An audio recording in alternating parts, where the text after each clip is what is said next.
ये एक परिवारवाद है। जैसे हल्दीराम भुजिया वाला होता है, या कोई बिरला होता है, या कोई और कंपनी होती है, फैमिली ओन्ड बिजनेसेस होते हैं, रिलायंस होता है, वो अपने लोगों को प्रमोट करते हैं।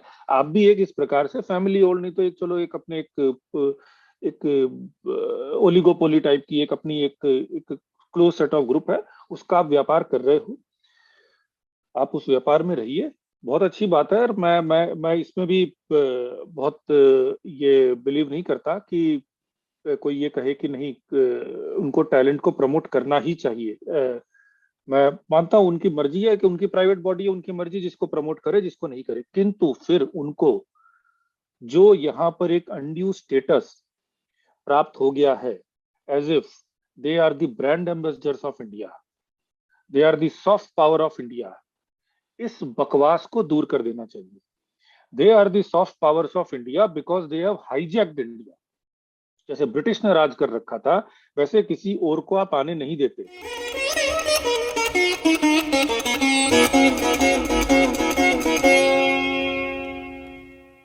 नमस्कार। संक्षेप में मैं क्योंकि जेम्स ऑफ बॉलीवुड हैंडल का नाम है, तो मैं कुछ बॉलीवुड के ब्रीफ में कुछ उसके कॉन्ट्रीब्यूशंस बताना चाहता हूँ। हमारे समाज में जो बॉलीवुड का महत्वपूर्ण योगदान रहा है, वो बताना चाहता हूँ, फिर उसके ऊपर हम विशेष चर्चा करेंगे। तो बॉलीवुड का एक तो ये योगदान रहा है बहुत बड़ा, कि एक हिंदू को उसने ये सिखाया कि क्यों तुमको सदा अपने हिंदू होने के ऊपर में शर्मिंदा महसूस करना चाहिए, तुमको लज्जित हो रहना चाहिए, तुमको क्यों ऐसा लगना चाहिए कि तुम्हारे धर्म में बहुत सारी बुराइयां हैं, और यदि कुछ अच्छा है तो वो एक हास्य जोक या मजाक तक के लिए ठीक है। बॉलीवुड ने हमें ये भी सिखाया कि यदि किसी महिला को कोई बहन बोल रहा है तो वो क्यों आपत्तिजनक है। यदि किसी महिला को सड़क पे कोई छेड़छाड़ नहीं कर रहा, उसकी वो देखकर कोई सीटी नहीं बजा रहा, तो इसका मतलब उसके साथ में कुछ समस्या है, और उसको ये इस पे विचार करना चाहिए कि वो ऐसा क्या करे कि इस प्रकार के हवस की भावनाएं लोगों में उसके प्रति जागृत हो। नहीं हो तो कुछ प्रॉब्लम है। बॉलीवुड ने बच्चों को ये सिखाया कि जैसे ही आप 15-16 वर्ष की आयु के होते हो, तो आप अपने क्लास 10, अपने 11 के बोर्ड के एग्जाम्स और उन सब की तैयारियों को छोड़कर आपके कितने बॉयफ्रेंड है और कितने गर्लफ्रेंड है, उनके साथ में आप क्या अय्याशियां करोगे, वो उसके ऊपर आपको ध्यान देना चाहिए। अगर आपके गली के अंकल वगैरह आपको देखकर तो आपकी 16 बरस की जवानी के ऊपर अपने पागलपन के कुछ हरकतें करके नहीं दिखाते, तो कहीं ना कहीं आपके भीतर प्रॉब्लम है। तो ये बॉलीवुड के कुछ योगदान मैंने बताए। और हाँ, बॉलीवुड ने ये जरूर बताया कि हिंदू समाज को नष्ट करने के पीछे जो कुछ ताकतें हैं, उनमें एक तो ब्राह्मण है, पुजारी है, जो कि पाखंडी होता है, भगवान के नाम पर लोगों को मूर्ख बनाता है, शोषण करता है। दूसरा एक लालची बनिया होता है, जिसका एक ही कार्य होता है कि सबकी किस तरह से सबका खून चूस के, वो शेक्सपियर वाली एक कहानी है ना, वो शाइलॉक वाली, मर्चेंट ऑफ वेनिस। तो मर्चेंट ऑफ वेनिस में वो शाइलॉक की जगह पे यहाँ पर वो बनिया आ जाता है, और एक ठाकुर होता है, जिस ठाकुर के दो ही काम होते हैं, कोड़े लेकर सबको मारना और लोगों को विवश कर देना कि वो डाकू बन जाए, और दूसरा है कि अनजान महिलाओं के साथ बलात्कार करना। तो ये बॉलीवुड ने हमारे समाज का रूप सामने रखा। बॉलीवुड ने ये ग्लोरीफाई किया कि जो इनसे हटकर किसी प्रकार के व्यसन में लिप्त होता है, चोरी करता है, डाका डालता है, पॉकेटमारी करता है, वो वास्तव में सच्चा महापुरुष होता है। उसके अंदर में वास्तव में एक मनुष्यता होती है। आप यदि 70s 80s से आप पूरे एक अगर दौर को देखें, तो उसमें यही चलता था कि वो कैसे वो बेचारे कोई पॉकेट मार बन जाता था, कोई स्मगलर बनता था, और वही वास्तव में सच्चा मनुष्य होता था। और ये जरूर बॉलीवुड ने बनाया कि इन सब के बीच में जो एक रे ऑफ होप है, एक जो आशा की किरण है, वो रहीम चाचा, जो कहीं पर भी सड़क में बैठकर जब नमाज अदा करते हैं, तो नमाज अदा करते करते किसी कोई बच्चा गिरता रहता है उसको बचा लेते हैं, वो कोई आत्महत्या करने के लिए कोई महिला जाती रहती है तो उसको बचा लेते हैं, कहीं पे कोई अनाथ हो जाता है तो उसको घर में आश्रय दे देते हैं। तो ये उन्होंने डेफिनेटली बॉलीवुड ने हमें सिखाया कि रहीम चाचा के इस पॉजिटिव कंट्रीब्यूशन से, और जो ये रहीम चाचा सड़क में कहीं पर भी बैठकर नमाज करते हैं, तो उसके कारण हमारा ये जो समाज पूरी तरीके से ये ब्राह्मण, ठाकुर, बनिया, इनके कुचक्र में जो फंसा हुआ है, उसमें कैसे उनको थोड़ी सी एक राहत मिल जाती है। तो बॉलीवुड ने ये भी बताया कि जब बच्चे कोई अनाथ होते हैं तो वो मदर मेरी और लॉर्ड जीसस के आशीर्वाद से, वो कुछ अनाथ आश्रम होते हैं क्रिश्चियनों के, वही उनकी रक्षा करते हैं। और अगर इन दोनों को आपके रहीम चाचा और ये जो चर्च का फादर है, इनको अगर आप सिस्टम से हटा दें, तो फिर मेरे विचार में या बॉलीवुड के विचार में सब जगह अंधकार ही अंधकार है। बॉलीवुड ने ये भी लोगों को समझाया, और बॉलीवुड का ये जो चश्मा है, ये लोगों के ऊपर एक सम्मोहन एक ऐसा रहा है, और 1950 के लगभग से ही ये आरंभ हुआ। और तब एक अलग एक रियलिटी, जो वर्चुअल रियलिटी से बढ़कर एक रियलिटी बॉलीवुड ने प्रस्तुत कर दी इस देश के लोगों को। और ये क्या होता है कि ये एक मनोवैज्ञानिक विषय है कि व्यक्ति को जो प्रेजेंट किया जाता है ना, तो जैसे अगर मैंने एक रोल निभाया, मैंने एक्टिंग की, जैसे किसी ने महाभारत में कृष्ण का रोल निभाया, किसी ने राम का रोल निभाया, तो आप देखोगे कि जो लोगों में एक बहुत ही एक स्वाभाविक प्रवृत्ति होती है कि वो वास्तव में उस एक्टर को ही राम या कृष्ण मानने लग जाते हैं। आपको यदि स्मरण होगा तो ये स्वयं राम, ये अरुण गोविल जो थे, या फिर नितेश भारद्वाज जी थे, वो भी स्वयं कहते हैं कि वो कहीं जाते थे और लोग उनके चरणों को छूने तक आ जाते थे, और उनको बड़ा विचित्र लगता था। तो क्या है कि ये, क्योंकि व्यक्ति किसी के प्रति जो भी धारणा बनाता है, पॉजिटिव या नेगेटिव, वो व्यक्ति बनाता है जो उसको उस तरफ से जो भी उसको इनपुट्स मिलते हैं। एक्टिंग, फिल्म, सिनेमा, मनोरंजन, एंटरटेनमेंट, मीडिया, ये क्या करते हैं कि ये बहुत ही केयरफुली क्राफ्ट करके, फिल्टर करके किसी भी व्यक्ति के एक पर्टिकुलर रूप को ही दिखाते हैं। तो अधिकांश लोग, बुद्धिमान से बुद्धिमान लोग भी जो होते हैं, वो उस ऑल्टरनेट रियलिटी को ही सत्य मानने लग जाते हैं। जैसे एक पहले की एक बात भी है कि वो एक पहले अभिनेत्री हुआ करती थी, नूतन नाम की। तो वो नूतन जो है, वो उसने फिल्मों में एक अपना जो एक इमेज सेट किया था, वो किया था कि एक बड़ी पतिव्रता स्त्री है, जो अपने पति का सदा साथ देती है, बहुत ही धार्मिक सात्विक महिला है। और वो उस प्रकार की उसने बहुत सारी फिल्में की, कई बहुत सारे हिट गाने भी हैं उनके ऊपर, वो जिसमें पति थोड़ा सा पति के शरीर में कुछ व्याधियां है, किंतु वो तुम ही मेरे मंदिर, तुम ही देवता हो करके वो प्रसन्नता से रहती है। तो फिर कहते हैं कि एक बार कोई बड़ा भावुक होके उसके बंगले में पहुंच गया। तो बंगले में जब पहुंचा तो उसने देखा कि वो वहां पर एक कुछ अलग प्रकार के वस्त्र पहन कर एक अलग प्रकार का लाइफस्टाइल जी रही है, तो उसको इतना शौक लगा।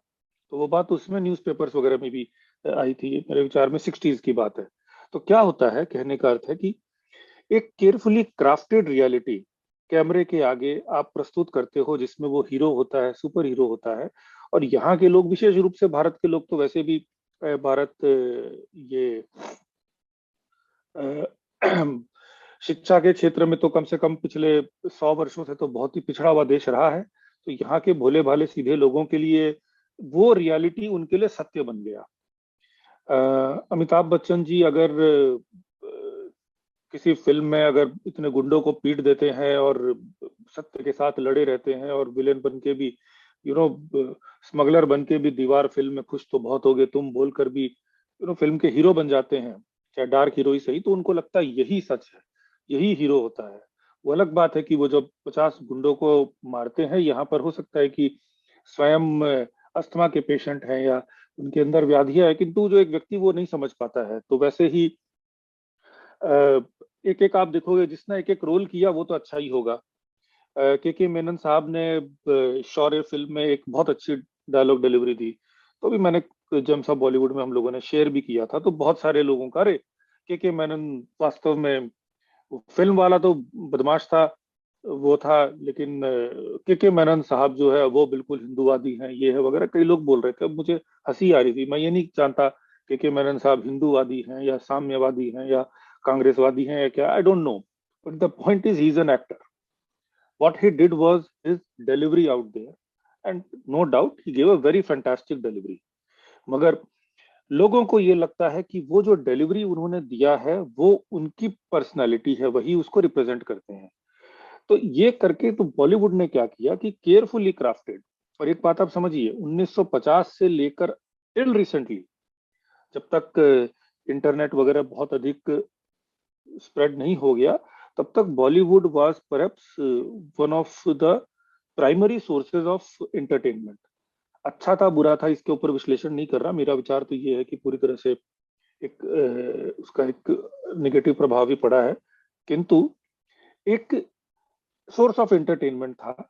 उस एंटरटेनमेंट में जिस प्रकार से प्रेजेंट किया जाता था उसको लोग रियलिटी समझते थे, वो उनके अवचेतन मन के साथ में वहां पर उस लेवल पे उनको मैनिपुलेट करता था। यहाँ तक कि बॉलीवुड में कोई किस प्रकार के हेयर स्टाइल को रख लेगा तो वही हेयर स्टाइल लोग भी रखना चालू कर देंगे। जब साधना ने अपने बाल आगे से काटने चालू किए तो साधना कट महिलाओं में फेमस हो गया।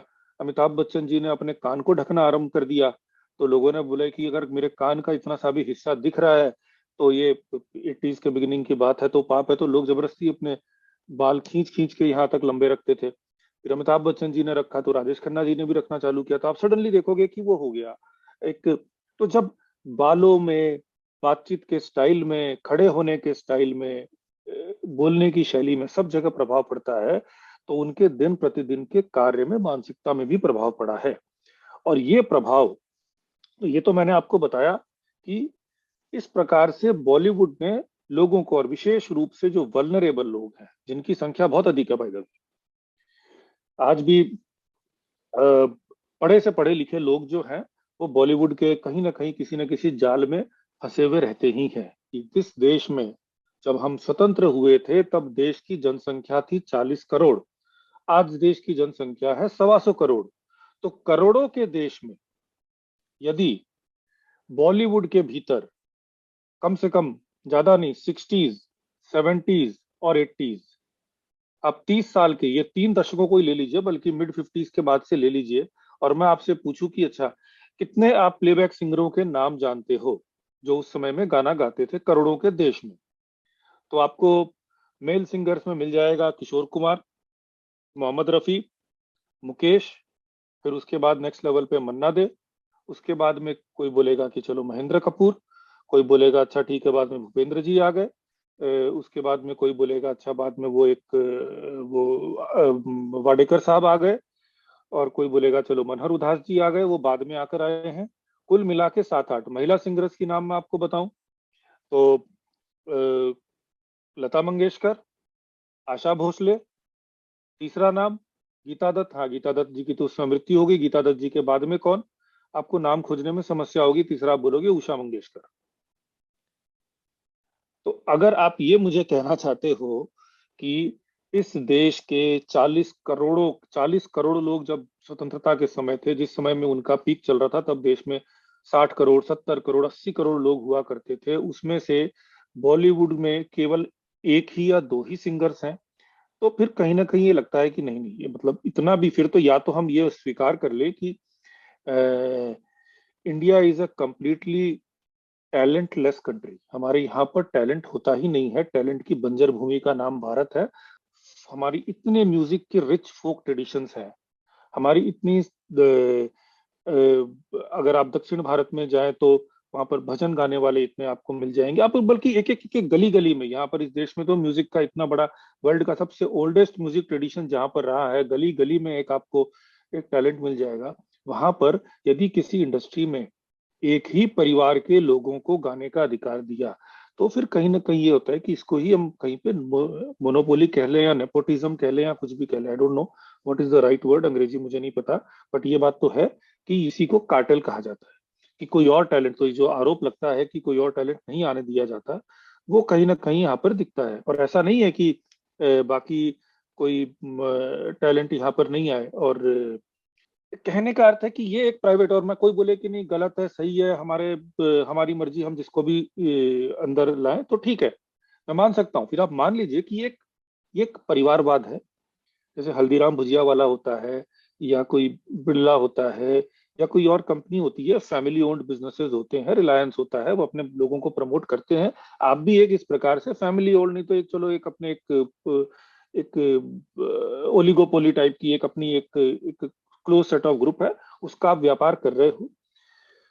आप उस व्यापार में रहिए, बहुत अच्छी बात है। और मैं इसमें भी बहुत ये बिलीव नहीं करता कि कोई ये कहे कि नहीं उनको टैलेंट को प्रमोट करना ही चाहिए। मैं मानता हूं उनकी मर्जी है, कि उनकी प्राइवेट बॉडी है, उनकी मर्जी, जिसको प्रमोट करे जिसको नहीं करे। किंतु फिर उनको जो यहाँ पर एक अनड्यू स्टेटस प्राप्त हो गया है, as if they are the brand ambassadors of India, they are the soft power of India, इस बकवास को दूर कर देना चाहिए। They are the soft powers of India because they have hijacked India. जैसे ब्रिटिश ने राज कर रखा था, वैसे किसी और को आप आने नहीं देते। यहाँ पर यदि आप बोले कि इतना गोल्डन राज हुआ है यहाँ के संगीत का, म्यूजिक का, तो देखिए कुछ म्यूजिक की कंपनियां हुआ करती थी, और वही वो गाना को प्रोड्यूस करते थे। I give it to Bollywood, I give it to Bollywood and the people out there, कि उन्होंने एक इतना अच्छा इंडस्ट्रियल सेटअप किया। जैसे मारुति ने एक बहुत अच्छा अपना एक ऐसा सेटअप किया। मारुति की गाड़ियां इसीलिए बहुत अधिक बिकती हैं, क्योंकि गली गली जहां पर भी आप जाओगे तो वहां पर आपको मारुति का सर्विस सेंटर मिल जाता है। बाकी किसी गाड़ी की नहीं मिलती। बहुत सारे लोग इसीलिए खरीदते हैं कि भाई मारुति की गाड़ी खरीद लो, सर्विस आपको अच्छी मिल जाएगी, रीसेल वैल्यू अच्छी मिल जाएगी। पीपल नो देयर में बी सुपीरियर कार्स, बट इसके लिए कोई नहीं जाता। तो एक नेटवर्क बनाया उन्होंने। वैसे ही बॉलीवुड ने एक अच्छा अपना नेटवर्क बनाया, फिल्मों का नेटवर्क बनाया, फिल्म के हॉल्स का नेटवर्क बनाया, डिस्ट्रीब्यूटर्स का नेटवर्क बनाया, पैसों का नेटवर्क बनाया, बहुत कुछ का नेटवर्क बनाया। और उस नेटवर्क को इस तरह से मोनोपोलाइज कर दिया कि जैसे कई कंपनियां होती है कि वो इतना उनकी बिजनेस स्ट्रेटेजी इतनी स्ट्रांग होती है कि किसी और प्लेयर को वहां पर आने का स्कोप नहीं होता। तो ये इन्होंने भी किया। म्यूजिक होगा तो वो एचएमवी ही म्यूजिक की कंपनी है, जिसको अब आरपीजी ने ले लिया है। और या फिर बाद में कोई म्यूजिक इंडिया आ गई, तो आपको जो गाने मिलेंगे वो इन्हीं के थ्रू मिलेंगे। हमारे यहाँ पर हीरो कौन बनकर आएगा भाई? या तो अर्ली एज में जो आ गए कुछ, वो अलग बात है, उसके बाद में इन परिवार के लोगों को ही करेंगे, क्योंकि हमें नहीं किसी और को एंट्री कराना। तो चाहे शाहरुख खान हो, चाहे सलमान खान हो, चाहे वो हो किसी न किसी फैमिली लिंक के थ्रू। वो काफी लोगों को पता नहीं है कि शाहरुख खान जी भी फैमिली लिंक के थ्रू आए हैं, बट एनीवेज वो एक अलग विषय है। बट तो ये हम इनको करेंगे। तो ये आपका एक क्लोज्ड कॉर्पोरेशन है। When you are a closed corporation, when you are a private body which is a closed corporation, जहां पे कोई मेरिट बोलकर कोई नहीं है, कोई देयर इज नो मैकेनिज्म जहां पर कोई टैलेंट आकर करे, तो आप एक क्लोज्ड कॉर्पोरेशन के रूप में रहिए। You don't represent India. Bollywood doesn't represent India. Bollywood की, और ये जो क्लोज्ड कॉर्पोरेशन रहा है, इसने अपने नॉर्म सेट किए, इसने अपनी भाषा सेट की। बॉलीवुड के अंदर जो भाषा बोली जाती है, बॉलीवुड के अंदर जो फिल्मों के अंदर में जो गानों के अंदर में जो शब्द बोले जाते हैं, वो शब्द को व्यक्ति बॉलीवुड के थ्रू ही सीखता है। यहाँ का बंगाली नहीं समझ पाता उसको। आयरनी की बात देखिए, बॉलीवुड की इंडस्ट्री इस्टेब्लिश हुई मुंबई में। मुंबई जहाँ की प्रांतीय भाषा है मराठी। ऐसा क्यों है कि बॉलीवुड की इंडस्ट्री का तो इतना बड़ा सेटअप है, लेकिन वहां पर मराठी का कोई इम्पैक्ट भी नहीं दिखता आपको। कहीं पर अगर इम्पैक्ट दिखता है तो कहीं पर एक हवलदार खड़ा कर देते हैं, पांडु हवलदार। तो पांडुरंगा वहां के एक भगवान के रूप का नाम है। पांडुरंग देवता की पूजा होती है। पांडु, पांडु हवलदार करके आपने प्रेजेंट कर दिया। आपके कहीं पे भी, या साला माथा अटका छे फटका छे कुछ कुछ करके, विल स्पेशल स्लैंग करके एक उसको जोक के रूप में वो प्रेजेंट करते हैं। वहां पर उर्दू क्यों चल रहा है? ऐसा क्यों है कि दिलीप कुमार जी जब शुरू में लता मंगेशकर जी आई थी तो बोला कि ये तो मराठी है, इनके मुंह से तो दाल भात खाती है, ये तो उर्दू बोल नहीं पाएगी। अगर आप उर्दू नहीं बोल रहे तो आप असभ्य हो। अर्थात उर्दू को फोर्सफुली, बलपूर्वक बॉलीवुड के भीतर इंक्रोच कराया गया। यहाँ के गाना गाने वाले सारे उर्दू, और उर्दू के शब्द हैं, ये सारे शब्द, आप बोलिए ना, ओ सनम तेरे हो गए हम, ये सनम शब्द को आपने अपनी दैनंदिनी भाषा में कितनी बार प्रयोग किया है? मोहब्बत शब्द, सनम शब्द, आशिक शब्द, जाने वफा, जाने गुलजार बहार, ये बेगम बहार वगैरह, ये उर्दू के ही लेक्सिकन है और उर्दू के ही वहां पर प्रयोग हुए, कहीं पे प्रयोग नहीं होते थे। ना भारत की शैली में होते थे, कम से कम 90% भारत में तो नहीं होते थे। तो you don't represent India, you represent a very minority, you represent a minority mindset, ideology, language, culture, जो कि विभाजन के बाद टेक्निकली उस तरफ चला गया था पाकिस्तान। तो उसके जो जो पाकिस्तान आपसे खो गया, उसके लेगेसी को यहाँ पर रखने के लिए आपने उस इंडस्ट्री को ही पुश किया, जो उसके थ्रू नहीं आता उसको आप आने नहीं दोगे। भारत के संविधान ने, भारत के संविधान के जो निर्माता थे बाबा साहब अम्बेडकर, उन्होंने तो ये प्रपोजल रखा था कि भारत की राष्ट्र भाषा संस्कृत को बना दो। क्यों? क्योंकि संस्कृत, उनका उनका तर्क बहुत सही था। वो एक तो बोले कि सारा एंशियंट ट्रेडिशन आप भारत के जितने भी देख लीजिए, चाहे बौद्ध हो, चाहे जैन हो, चाहे आप सनातनी हो, चाहे कोई हो, सबके संस्कृत के वो है। सिख भी हो तो एक ओंकार संस्कृत से निकल कर आया, सिख शब्द भी संस्कृत से निकला। तो यहाँ पर संस्कृत एक लिंक लैंग्वेज है और अधिकांश भारत में संस्कृत के शब्दों का इतना बाहुल्य है। तो एक, चाहे बंगाल का व्यक्ति दक्षिण भारत वाले से बात करे, दक्षिण भारत वाला व्यक्ति उत्तर भारत वाले से बात करे, संस्कृत के शब्दों के होने के कारण एक सिमिलरिटी लगता लगता हम एक परिवार है। थोड़ी बहुत भाषा में भिन्नता है पर बहुत शीघ्रता से समझ लेता है। संविधान में संस्कृत नहीं हुआ तो फिर हिंदी को रखा गया, और आरंभ में जब हिंदी रखा गया तो ये बताया गया कि ठीक है, हिंदी के साथ बाकी भाषाओं का प्रयोग करेंगे, किंतु हिंदी जो रहेगी वो हम संस्कृत निष्ठ रखेंगे। भारत की सरकार के द्वारा जितने भी हिंदी अभियान के डॉक्यूमेंट्स तैयार किए गए, जितने भी आप आज भी आप भारत सरकार के साइट से आप अगर डाउनलोड करें जो ग्लॉसरीज वगैरह हैं, तो उसमें जो अंग्रेजी शब्दों का जो हिंदी अनुवाद दिया गया है वो 90-95% संस्कृत शब्द है। 90-95% संस्कृत शब्द है।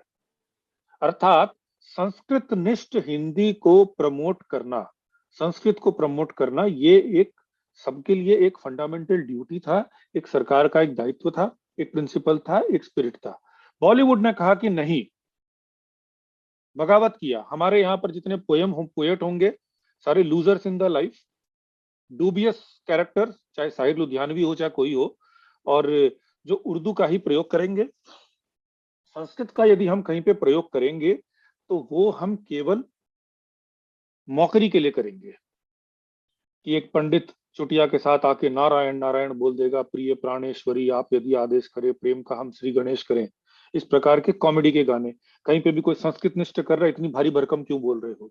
तो उर्दू को फोर्सफुली किया गया, संस्कृत को किल किया गया। और चूंकि, और इतना जो इनका मैं बताया ना, मार्केटिंग की स्ट्रेटेजी इनकी इतनी तगड़ी थी कि इन्होंने डिस्ट्रीब्यूशन सेल्स स्ट्रेटेजी इतनी अच्छी थी कि सब जगह फिर लोग इनको ही देखते थे। आप ये हंसी की बात आती है, कोलकाता के भीतर सेल्स स्ट्रैटेजी और बिजनेस स्ट्रैटेजी, मैं बिजनेस बैकग्राउंड का व्यक्ति हूँ, मतलब प्रोफेशनली पढ़ाई की है एमबीए में, तो इस चीज को मैं एडमिट कर सकता हूँ।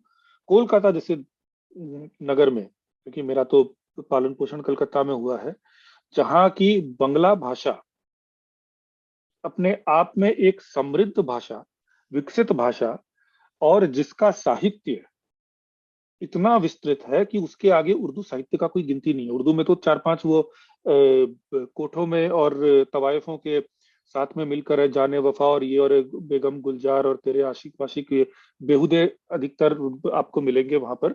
बंगला का इतना समृद्ध, आध्यात्मिक से लेकर साहित्यिक से लेकर, जो सबसे रिच, मतलब भारत में नोबेल प्राइज भी यदि किसी को मिला है तो बंगला लिटरेचर के ऊपर मिला है। वर्ल्ड भर में सर्वे होते हैं, तो कई सर्वेज में या कई जगह पे जो उन्होंने ओपिनियंस लिए तो कहा कि वर्ल्ड की सबसे स्वीटेस्ट भाषा, सबसे मधुर भाषा वो बंगला भाषा, अर्थात एक समृद्ध, एक हमारी भाषा है, संस्कृति का एक धरोहर है। किंतु वहां पर भी यदि आप देखें तो जितने भी पॉश आपके सिनेमा हॉल्स हैं, जितना भी जो सेल्स है, वो सारे वो सिनेमा हॉल्स के अंदर में, चाहे वो पैराडाइज सिनेमा हॉल हो, चाहे ओरिएंट सिनेमा हॉल हो, चाहे कोई लाइट हाउस हो, चाहे कुछ हो, वहां पर सब में हिंदी फिल्में ही लगेंगी।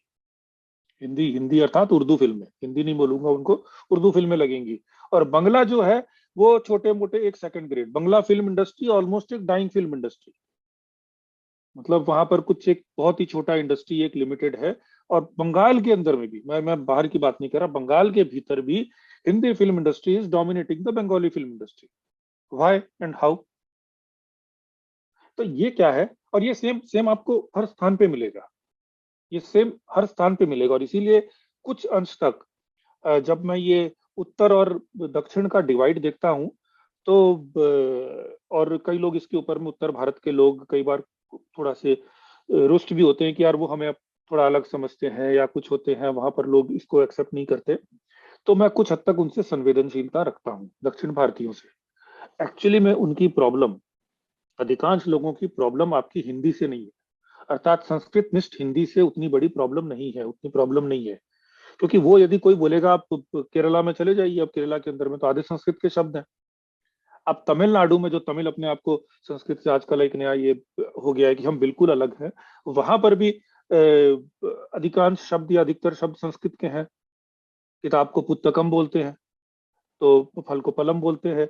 तो वो संस्कृत शब्द जब कोई सुनता है तो सिमिलरिटी लगती है, लेकिन जब ये उर्दू आ जाता है तो उनको वास्तव में ऐसे लगता है जैसे अगर आपको मैं कहीं उठाकर चाइना में भेज दूं, तो आपको लगेगा कि मैं कहाँ पर आ गया। तो वो एक डिवाइड है। बॉलीवुड ने कभी इसको रिजॉल्व करने का प्रयास नहीं किया। तो बॉलीवुड का और एक कंट्रीब्यूशन था कि उसने देश के अलग अलग क्षेत्रों में जो भी लोग रहते हैं उनको एक एक कैरिकेचर दे दिया। जो मद्रासी है, अय्यो करेगा।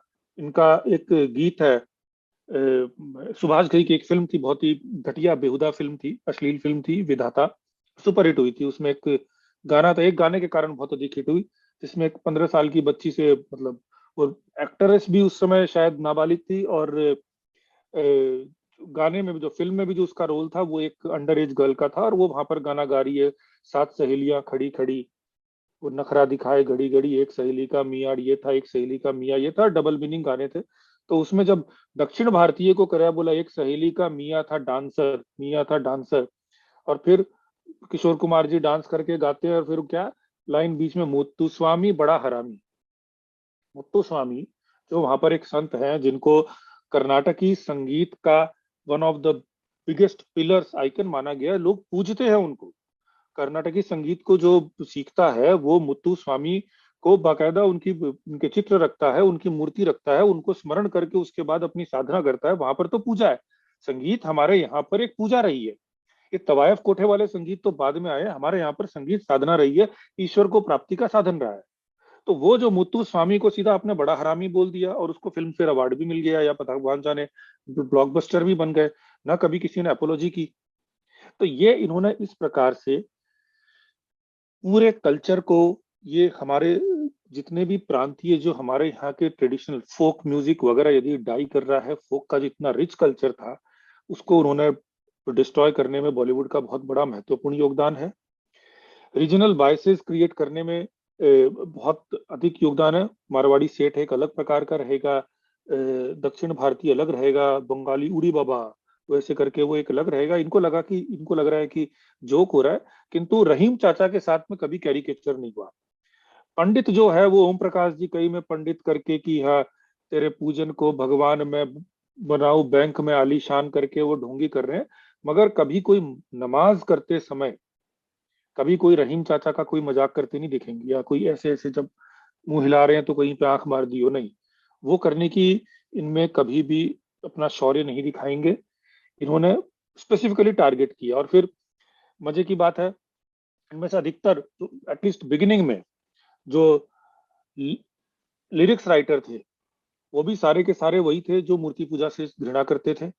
और फिर बाद में जब एक ट्रेंड बन गया, तब बॉलीवुड एक वो कॉर्पोरेशन बन गया कि अब इसके अंदर में कोई भी आए। आज के दिन मैं डेफिनेटली बोलूंगा बॉलीवुड एक सेक्युलर है, मतलब ये नहीं है कि केवल यहाँ के एक पर्टिकुलर समुदाय के लोग ही इस प्रकार का हेट लिटरेचर या बाकी की तरफ डिसडेन क्रिएट करते हैं। अब तो ये बन गया कि उन्होंने एक सेटअप कर लिया कि जब तक आप अपनी संस्कृति को लेकर मौकरी नहीं कर रखे, तब तक आपकी एंट्री नहीं है। तब तो यहाँ पर भी जो आता है तो वो वैसा ही आएगा भाई। ओवैसी की पार्टी में या तो ओवैसी होगा, या फिर कल के दिन हो सकता है कि ओवैसी के साथ में बरखा दत्त भी आ जाएगी कहीं पे, कहीं शामिल होने के लिए, कल कैरियर बनाना हो। लेकिन योगी आदित्यनाथ तो नहीं आएगा ना। तो ये समस्या है यहाँ पर कि अब जो भी है, इसीलिए कोई बोलता है ये ऐसा था वैसा था। और मैं बॉलीवुड को लेकर मैं बहुत स्पष्ट हूं, तो कि ये पूरा एक ऐसा कॉरपोरेशन बना कि इसमें जो भी हो, जो अच्छा हो बुरा हो, आपको बहुत महान लग रहा हो, जिसके रोल्स उसने बहुत ही केयरफुली क्राफ्ट करके किए हो, जिसने स्टेटमेंट्स कुछ भी दिए हो, अंत में संगत में तो उन्हीं के साथ बैठ रहा है। तालिबान को यदि कोई चाय सप्लाई करने का काम कर रहा है तो उसको संत नहीं बन जाएगा, वो भी तालिबान का चाय सप्लायर ही रहेगा। तो बॉलीवुड की इंडस्ट्री में जितने भी लोग हैं, वो कहीं ना कहीं जो यहाँ के लोग रिप्रेजेंट करते हैं, जो यहाँ के हीरोज हैं, चाहे वो किसी भी पार्टी के हो, ये भी बात मैं स्पष्ट कर दूं, चाहे किसी भी पार्टी को, उनका एक एजेंडा रहा है। शुरू में एक समुदाय विशेष के लोग थे जो इसको प्रोपोगेट करते थे। फिल्म बनाने वाले सारे विस्थापित पाकिस्तान से विस्थापित ये थे, चोपड़ा, बी आर चोपड़ा, कोहली वगैरह, ये करके कपूर वगैरह। तो ये जो डीरेसिनेटेड, अगर मैं बोलो कि उनको कोई हिंदू धर्म से पता नहीं इनका कुछ था, और वो अपने साथ में ये अपने शायरों को ले आए, ये उर्दू नशीं साहिर जहानवी और कोई कैफी आजमी और पता नहीं कौन। तो शुरू में तो इन लोगों ने बना लिया कि हम लिरिक्स लिख देंगे, मैं पैसा दे दूंगा और अपना काम चलेगा। फिर एक जब इंडस्ट्री के नॉर्म सेट हो गए, तो वो नॉर्म जब एक बार सेट हो जाते हैं, तब कहना नहीं पड़ता है, तब कहना नहीं पड़ता है, तब अपने आप वही लोग अट्रैक्ट होते हैं। फिर चाहे आनंद बख्शी आए उसके अंदर में, चाहे कोई देव कोहली साहब आए, चाहे कोई आपके ये प्रसून जोशी जी आए जो सेंसर बोर्ड के चेयरमैन हैं, चाहे कोई आए, वो उसी इकोसिस्टम के लोग रहेंगे। होता यह है कि आज के दिन ऑब्वियसली 2014 के बाद में जब अचानक से राजनीति का एक प्रबल रूप से भगवाकरण हुआ, तब से काफी लोगों ने फिर अपने सुर बदले, क्योंकि ये तो बात है, बरसाती जो ये गिरगिट होते हैं वो रंग बदलते हैं। बॉलीवुड के भी लोगों ने रंग बदले हैं, मगर इनका पास्ट देख लें तो आपको इनके पूरे लाइफ स्टाइल ना इन्होंने कभी रिग्रेट किया, किसी ने कोई स्टेटमेंट ये नहीं बोला कि मैं उस समय मेरी विवशता थी, मैंने ऐसे कार्य किए। कुछ लोगों ने तो बोले हैं, जैसे पुनीत सर जी है, उन्होंने एडमिट किया है कि मेरे को रोल नहीं मिल रहे थे, भूखा मर रहा था तो मैंने कुछ किया, मगर बाकी उन्होंने नहीं किया। They are proud of that thing जो उन्होंने काम किया। और उसके बाद में अब वो इधर आ जाए चाहे उधर आ जाए, तो ये एक ट्रेंड सेट हो गया। अब वो ट्रेंड के बाद में बाहर का तो ये एक तो ट्रेंड सेट होने के बाद में ऐसे ही लोगों को अट्रैक्ट कर रहा है, ये तो एक पक्ष हुआ। दूसरा पक्ष है कि बॉलीवुड ने कभी भी ये सबको, बॉलीवुड ये भी करता ना कि चलो हम अपने अनुसार, अपने टैलेंट, अपने क्रिएटिविटी को एक्सप्लोर करने के लिए ये सब कर रहे हैं, तो मैं I would have given it to them. क्योंकि जो क्रिएटिविटी को एक्सप्लोर करता है वो हो सकता है कि कुछ ऐसे बैरियर्स को तोड़ने का प्रयास करे जो मुझे गलत लगता है, मगर ठीक है, डेमोक्रेसी है, सबका अधिकार है कुछ अपने फ्रीडम ऑफ एक्सप्रेशन के लिए कुछ कर रहा है। बॉलीवुड ने, जो एटलीस्ट बॉलीवुड का ट्रैक रिकॉर्ड है, उससे लगता नहीं है कि कहीं पे कोई क्रिएटिविटी वाज देयर गोल। कुछ टैलेंट को, कुछ अपने अपने पोटेंशियल को, या फिर अपने अंदर के सरस्वती को जागृत करना, सरस्वती पूजा है तो माता जी का नाम आ गया, अपने अंदर के किसी एक योग्यता को निखारना, ये सब कहीं कोई गोल नहीं था। पिकासो ने अगर कुछ आपत्तिजनक पेंटिंग बनाई हो, मुझे पिकासो की मॉडर्न आर्ट नहीं समझ में आता, पर एटलीस्ट मैं ये कह सकता हूँ कि वो कुछ प्रयास कर रहा था। हो सकता है कि मतलब जिन्होंने स्टडी किया वो ज्यादा अच्छा समझ सकते होंगे कि कुछ प्रयास कर रहा था कुछ नया क्रिएट करने की। हो सकता है, I agree, I disagree, but at least there was an element of talent, skill, competence. Bollywood के पूरे फिल्म इंडस्ट्री के अंदर में एक सिंगल एग्जाम्पल नहीं है कि उन्होंने कुछ भी टैलेंट के लिए, कुछ यूनिकनेस के लिए किया हो। वर्ल्ड की सबसे बड़ी फिल्म इंडस्ट्री माइंड, सबसे अधिक मोशन पिक्चर्स भारत में आज से नहीं, कई दशकों से बन रहे हैं। कहीं भी कोई सिनेमा जगत को, आर्ट ऑफ फिल्म मेकिंग को, फिल्म मेकिंग की कला को कुछ भी बॉलीवुड की तरफ से कंट्रीब्यूशन रहा हो, संगीत के रूप में रहा हो, कैमरा कैसे पकड़ा जाए उसके रूप में रहा हो, संवाद कैसे बोला जाए उसके की रहा हो, कितने अलग अलग प्रकार के मेथड एक्टिंग करते हैं, कुछ हिस्ट्रॉनिक्स करते हैं, कुछ अलग अलग विधा ऑफ एक्टिंग होती है उसके ऊपर रहा हो, वेशभूषा के ऊपर रहा हो, प्लॉट्स के ऊपर रहा हो, कहीं पे भी कुछ नहीं है। पूरा का पूरा चोरी का माल। The only good film in Bollywood जो आपको बहुत अच्छी लगी, इसका मतलब समझ लीजिए कि कहीं ना कहीं से उन्होंने चोरी की है, उठाया है कहीं से, सीधा सीधा। म्यूजिक हो चाहे कोई हो, और चाहे इनके बड़े बड़े दिग्गजों से लेकर आप लक्ष्मीकांत प्यारेलाल वगैरह, ये जो बड़े बड़े शंकर जयकिशन से लेकर आप आज तक में प्रीतम साहब तक पहुंच जाइए, ए टू जेड टोटल सेम यही चीज चल रहा है। और the only talent which lies is कि वो चोरी को कितना अच्छे से उन्होंने कैमोफ्लेज किया। तो ब्लेटेंटली आप आप ये सोचिए, बिगिनिंग में मैं मान सकता हूँ कि एक व्यक्ति स्ट्रगल करने के लिए जो भी उसको रोल मिला, सिल्वर स्टैलोन को कहते हैं कि रोल नहीं मिला तो शुरू में वो उसने एक सेमी पॉर्न मूवी में कहते हैं काम किया। भाई वो डिनाई करते हैं मगर बोला कि स्ट्रगल कर रहे थे। मगर फिर उन्होंने अपने आप को करके उन्होंने फिर रॉकी सीरीज बनाया जिसके बाद में वो ट्रांसफॉर्म हुए। और अगर आप रॉकी सीरीज को देखें तो at least I give it to him कि एक नया फॉर्म ऑफ फिल्म मेकिंग किया जो बहुत ही रियलिस्टिक था। और रॉकी फिल्म को बनाने के समय में वो अपने अंदर में बॉडी ट्रांसफॉर्मेशन लाते थे। तो the transformation, the body that you see for him, the exercises that he is doing on the camera, ये in front of the camera, वो उसके लिए इतने महीनों से प्रयास कर रहे हैं। अपने आप को अपने अंदर ट्रांसफॉर्म किया, एक फिल्म के लिए अपने आप को थोड़ा बल्की बनाया, एक के लिए लीन बनाया, एक्सरसाइजेस प्रैक्टिस किया। अब यहाँ पर क्या है कि वो अगर बनाते हैं रॉकी सीरीज तो यहाँ पर एक धर्मेंद्र जी बना देते हैं मैं इंतकाम लूंगा, और वही बॉक्सर बन जाते हैं। और उसमें बस वो जो जो सीन्स उसने किए हैं रॉकी ने, यहाँ पे म्यूजिक चेंज करके गाना करके आप सेम सीन कर देते हो। उसमें रॉकी साहब जो है वो पुलअप्स करते हैं तो उनको पूरा बॉडी दिखाया जाता है। अब धर्मेंद्र जी उस आयु में पुलअप नहीं कर सकते तो उनका खाली ऊपर का पार्ट हिला के ऊपर नीचे हिला दिया। संगीत आप ले लो, गुमनाम है कोई, वो भी कहीं से उठा लिया, जितने भी टॉप म्यूजिक है सब उठा लिया। प्लॉट्स, एक्शन सीक्वेंस, एक व्यक्ति बिगिनिंग में ये काम करे समझ में आता है, जब अपने कैरियर के अंत तक पहुंचता है, वेटरन बन जाता है, एक फिल्म मेकर, यश चोपड़ा जैसा फिल्म मेकर जो 1950 से फिल्म मेकिंग के अंदर में है, वो यदि 2000 तक में भी आकर मोहब्बतें जैसी घटिया फिल्में बना रहा है तो इसका अर्थ ये है कि, और उसमें भी गाने कहीं से उठा लिए, कहीं से कुछ म्यूजिक कर लिया और अपना घालमेल कर लिया और हिंदू धर्म को गला वो बता दिया, गुरुकुल व्यवस्था के ऊपर में मौकरी कर दी। तो इसका अर्थ है कहीं ना कहीं आपका एजेंडा परस्यूट ऑफ आर्ट नहीं है। 70 साल की आयु में अगर यश चोपड़ा जी एक डर पिक्चर बनाकर गाना उसमें डालते हैं, 16 बटन मेरी चोली में, वो फिल्म भी कॉपी, डर भी कोई एक नेगेटिव वो वाला हॉलीवुड की घटिया फिल्म से उठाकर उन्होंने किया, और 16 बटन चोली हम और लता मंगेशकर जी उसको गा देती हैं। तो इसका मतलब कहीं ना कहीं टैलेंट, आर्ट, ये सब आपके कहीं गोल में नहीं थे।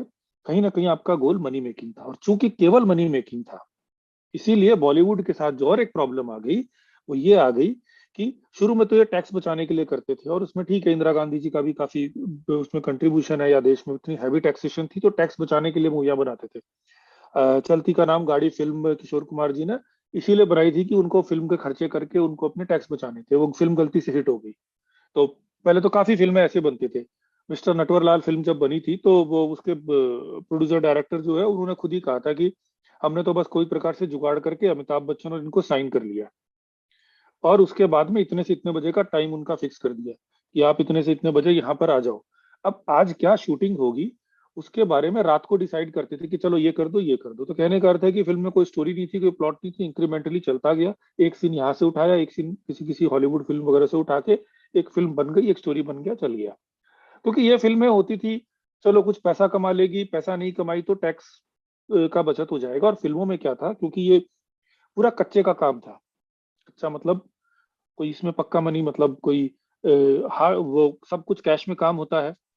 फिल्मों के टिकटें भी कैश में सेल होती है, आपके डिस्ट्रीब्यूशन वाले भी सब कैश में, मतलब और कितना किस फिल्म को किस एक्टर को कितने पैसे मिले ये भी आपके सारे कैश में, कहीं पे कोई बैंक अकाउंट के अंदर में। तो वो तो अब जाकर थोड़े बहुत कुछ होना आरंभ हुआ, पहले तो बिल्कुल नहीं था। तो इसमें मनी लॉन्ड्रिंग करने का स्कोप बहुत बड़ा था। पहले टैक्स इवेजन था और उसके बाद मनी लॉन्ड्रिंग, और जब मनी लॉन्ड्रिंग का स्कोप था और आपको थर्ड ग्रेड फिल्म बनाकर एक मनी लॉन्ड्रिंग का पूरा एक नेक्सस बन जाता है, तो फिर यहाँ पर हर प्रकार के लोगों ने पैसा लगाना आरंभ किया। ये मैं नहीं कह रहा, मेरा एक्यूजेशन नहीं है, ये पब्लिक डोमेन की बात है।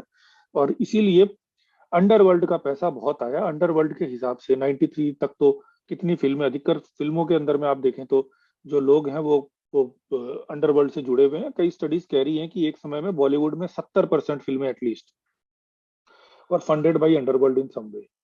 शाहरुख खान जी का इंटरव्यू है कि नहीं, मेरे पीछे तो प्रेशर पड़ता था कि नहीं तुम इस फिल्म में काम करो, और नहीं करोगे तो तुम्हारे साथ ये कॉन्सिक्वेंस होगा।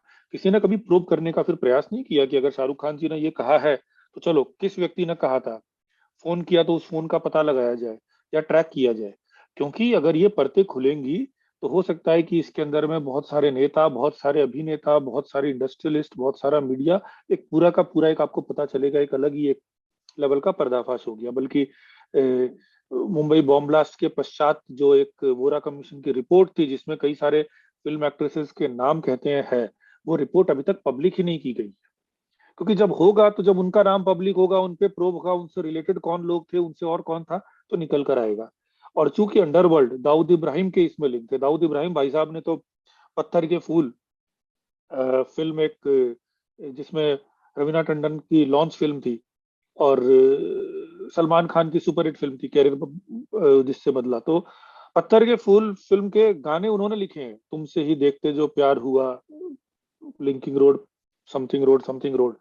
तो वो बाकायदा वहां पे नूरा कसकर, वो अभी नूरा कसकर के बेटे को एक्सट्रेडिशन के ऊपर में कुछ चल रहा है, मतलब मोस्ट वांटेड टेररिस्ट। इनके सब के साथ में आप कितनों के साथ आपको इनके फोटो मिल जाएंगी कि वहां पर अनिल कपूर जी की फोटो दाऊद इब्राहिम के साथ में मिल जाती है आपको। इनके पार्टीज में सब जाकर नाचते थे। कभी किसी ने ये नहीं किया कि अरे हमें यहाँ पर अगर नचाया पड़ रहा है, अंडरवर्ल्ड ये कर रहा है और इतने आप पैसे वाले लोग, ये नहीं कि आप गरीब लोग हो को बोलो कि हम क्या करें, कि कोई ये कहे कि चलो इसका प्रोब हो, फाइंड आउट, नैप दम। देश के पूरे, और जिस समय में किया गया तब भाई सरकार भी सेंटर में भी कांग्रेस की सरकार थी, स्टेट में भी कांग्रेस की सरकार थी। क्या पूरे एक देश के गवर्नेंस से बढ़कर ये हो गए? और ये अमिताभ बच्चन जी तो इनके इंदिरा गांधी के परिवार के साथ में विशिष्ट घनिष्ठता थी इनकी। तो ऐसे में जब एक पूरा आपका मोनोपोली चल रहा है, ऐसे अंडरवर्ल्ड ने यदि आपको इस प्रकार से रूल कर लिया, तो मुझे तो यही लगता है कि कहीं ना कहीं पे कुछ मित्रता रही होगी। अनिल कपूर जी का इंटरव्यू कहते हैं कि नहीं, जब मुझे कौन सी वो फिल्म, एक फिल्म बहुत ही थर्ड ग्रेड फिल्म है, आवारगी। अगर आप फिल्म देखो तो बहुत ही होपलेस, बिल्कुल बी ग्रेड फिल्म है। बोला आवारगी फिल्म में मुझे गैंगस्टर का रोल मिला, तो मैं उस रोल को कैसे निभाऊं अच्छे से, ये करने के लिए मैं बड़े बड़े गैंगस्टरों से मिला, लेकिन वो केवल एक्टिंग करने के लिए मिला। तो अब आप कहने की आवश्यकता नहीं है, तो हुआ ये है कि आपके पैसे के सोर्सेस सारे डूबिए, आपके टैलेंट का कहीं पे कुछ कुछ भी दृष्टिगोचर नहीं हो रहा कि कहीं पे आप कुछ टैलेंट या कला के संवर्धन के लिए आप कुछ कार्य कर रहे हो। आपने डेलिबरेटली एक पर्टिकुलर जो यहाँ के बहुसंख्यक समाज है, उसकी भाषा, संस्कृत, उसके धर्म के मूल, जितने धर्म के जो विशिष्ट जो भी उसके चिन्ह हैं, उस उसको रिप्रेजेंट करने वाले, उसका प्रतिनिधित्व करने वाले जो जो समाज है, चाहे ब्राह्मण हो, बनिया हो, ठाकुर हो, जिन्होंने इतने वर्षों तक मुगलों के साथ में एक डिफेंस दिया है और जो एक स्ट्रगल किया है, उनको आपने विलेनाइज किया है। और रहीम चाचा हमेशा ग्रेट रहा है। तो मुझे ये लगता है कि ये, इसीलिए मैं उर्दू वर्ड शब्द का प्रयोग करता हूं, और मैं ये मानता हूं कि एक वहां लाहौर में कैंपस है उर्दू वर्ड का, एक मुंबई में कैंपस है, एजेंडा सबके सेम है। और आपके दाऊद के पैसे के सोर्सेज, और आज तक आप इसके साथ में कोई गिल्ट नहीं है, कोई रिग्रेट नहीं है, और बोला नहीं हमें नहीं पता, आप बस अपना साइड में हो जाते हो। तो कहने का अर्थ है कि ये एक पूरा इंडस्ट्री जो भी प्रेजेंट करता है, और जो भी इसके साथ में, चाहे वो कितना ही अच्छा रहा हो, चाहे उसने वहां पर बैठ कर रामलीलाएं बनाई हो, एज अ वाइस पर्सन जो उनके साथ में उठा है, बैठा है, फंडिंग किया, अरबपति बना है उनके साथ में रहकर, तो उसके ऊपर में मैं तो ट्रस्ट नहीं कर सकता। और मुझे नहीं लगता किसी बुद्धिमान को करना चाहिए। तो ये बॉलीवुड की एक संक्षेप में ये दिख रहा था। समस्या ये हुई कि रिसेंटली जब 2014 के बाद में भगवाकरण हुआ एक राजनीति का, एक पॉजिटिविटी, तो फिर काफी लोगों ने अपना एक इंडस्ट्री में थोड़ी सी डिसरप्शन आई, लोगों ने अपने साइड बदली। प्लस टेक्नोलॉजी इतनी ऐसी हो गई कि अब फिल्म बनाना वगैरह थोड़ा सा डिसेंट्रलाइज हो गया। अब डिजिटाइजेशन के कारण एक तो टेक्नोलॉजी भी डिसेंट्रलाइज हो गई, इजी हो गई, और मनी के सोर्सेज भी थोड़े से दूसरे टाइप के होने लग गए। तब यहाँ पर जो है एक इंडस्ट्री के अंदर में एक कुचक्र एक अलग प्रकार का आया, और फिर कुछ इसके सेगमेंट्स ने, मुझे लगता है कि डिफेंस, ज्यादा डिफेंसिव होकर या कुछ करके, और अधिक एग्रेसिव होकर, और अधिक एग्रेसिव होकर जो है हिंदू धर्म के ऊपर में और अपनी कुत्सितताओं को, हिंदू धर्म पे अटैक और अपनी कुत्सितताओं को प्रमोट करने के ऊपर में ओवर द टॉप जाकर काम करना आरंभ कर दिया। और तब ये चिंता का विषय हुआ कि इस तरीके से केवल अपने पीआर के बेसिस पे, अपने मार्केटिंग के बेसिस पे कुछ भी कर रहे हैं। अक्षय कुमार जी पूरे कैरियर में हिंदू विरोधी फिल्मों को किया, ओ माई गॉड जैसी फिल्में बनाई। और क्या है कि राजनीति जो है, राजनीति जैसे जैसे और बहुत सारे वैक्सीन थे, बहुत सारी औषधियां थी, लेकिन जब कोविड आया तो वो आपके ये सारे वैक्सीन कोविड के लिए इफेक्टिव नहीं थे। कोविड के लिए आपको एक नया वैक्सीन बनाना पड़ा, और उसमें भी जब जब लगा कि पहला डेल्टा के लिए कुछ आया, ओमिक्रॉन आया, तो फिर लगा कि वो भी आपके लिए रेलेवेंट नहीं हो रहा, तो बूस्टर ड्रग बना रहे हो। वो ईश्वर की कृपा से ओमिक्रॉन उतना घातक नहीं रहा, पर पता चला कि पुराना वैक्सीन या पुराने दवाइयां, औषधियां इस पे कार्य नहीं करती। वैसे ही राजनीति with all its importance, all it's critical importance, Bollywood के द्वारा समाज में फैलाए हुए विष को हटाने में कारगर नहीं सिद्ध हो सकती। और उसका सीधा सीधा कारण ये है कि राजनीति डिपेंड करती है जनमानस के सपोर्ट के ऊपर। तो जो भी एंटिटी जनमानस को सम्मोहित करके रखा है किसी भी रूप से, सही या गलत, उसके विरुद्ध राजनीति नहीं जा सकती। ये शिवाजी वाली राजनीति नहीं है जो अपने चक्रवर्ती अपने शौर्य के बल पर ही सब कुछ हो जाए।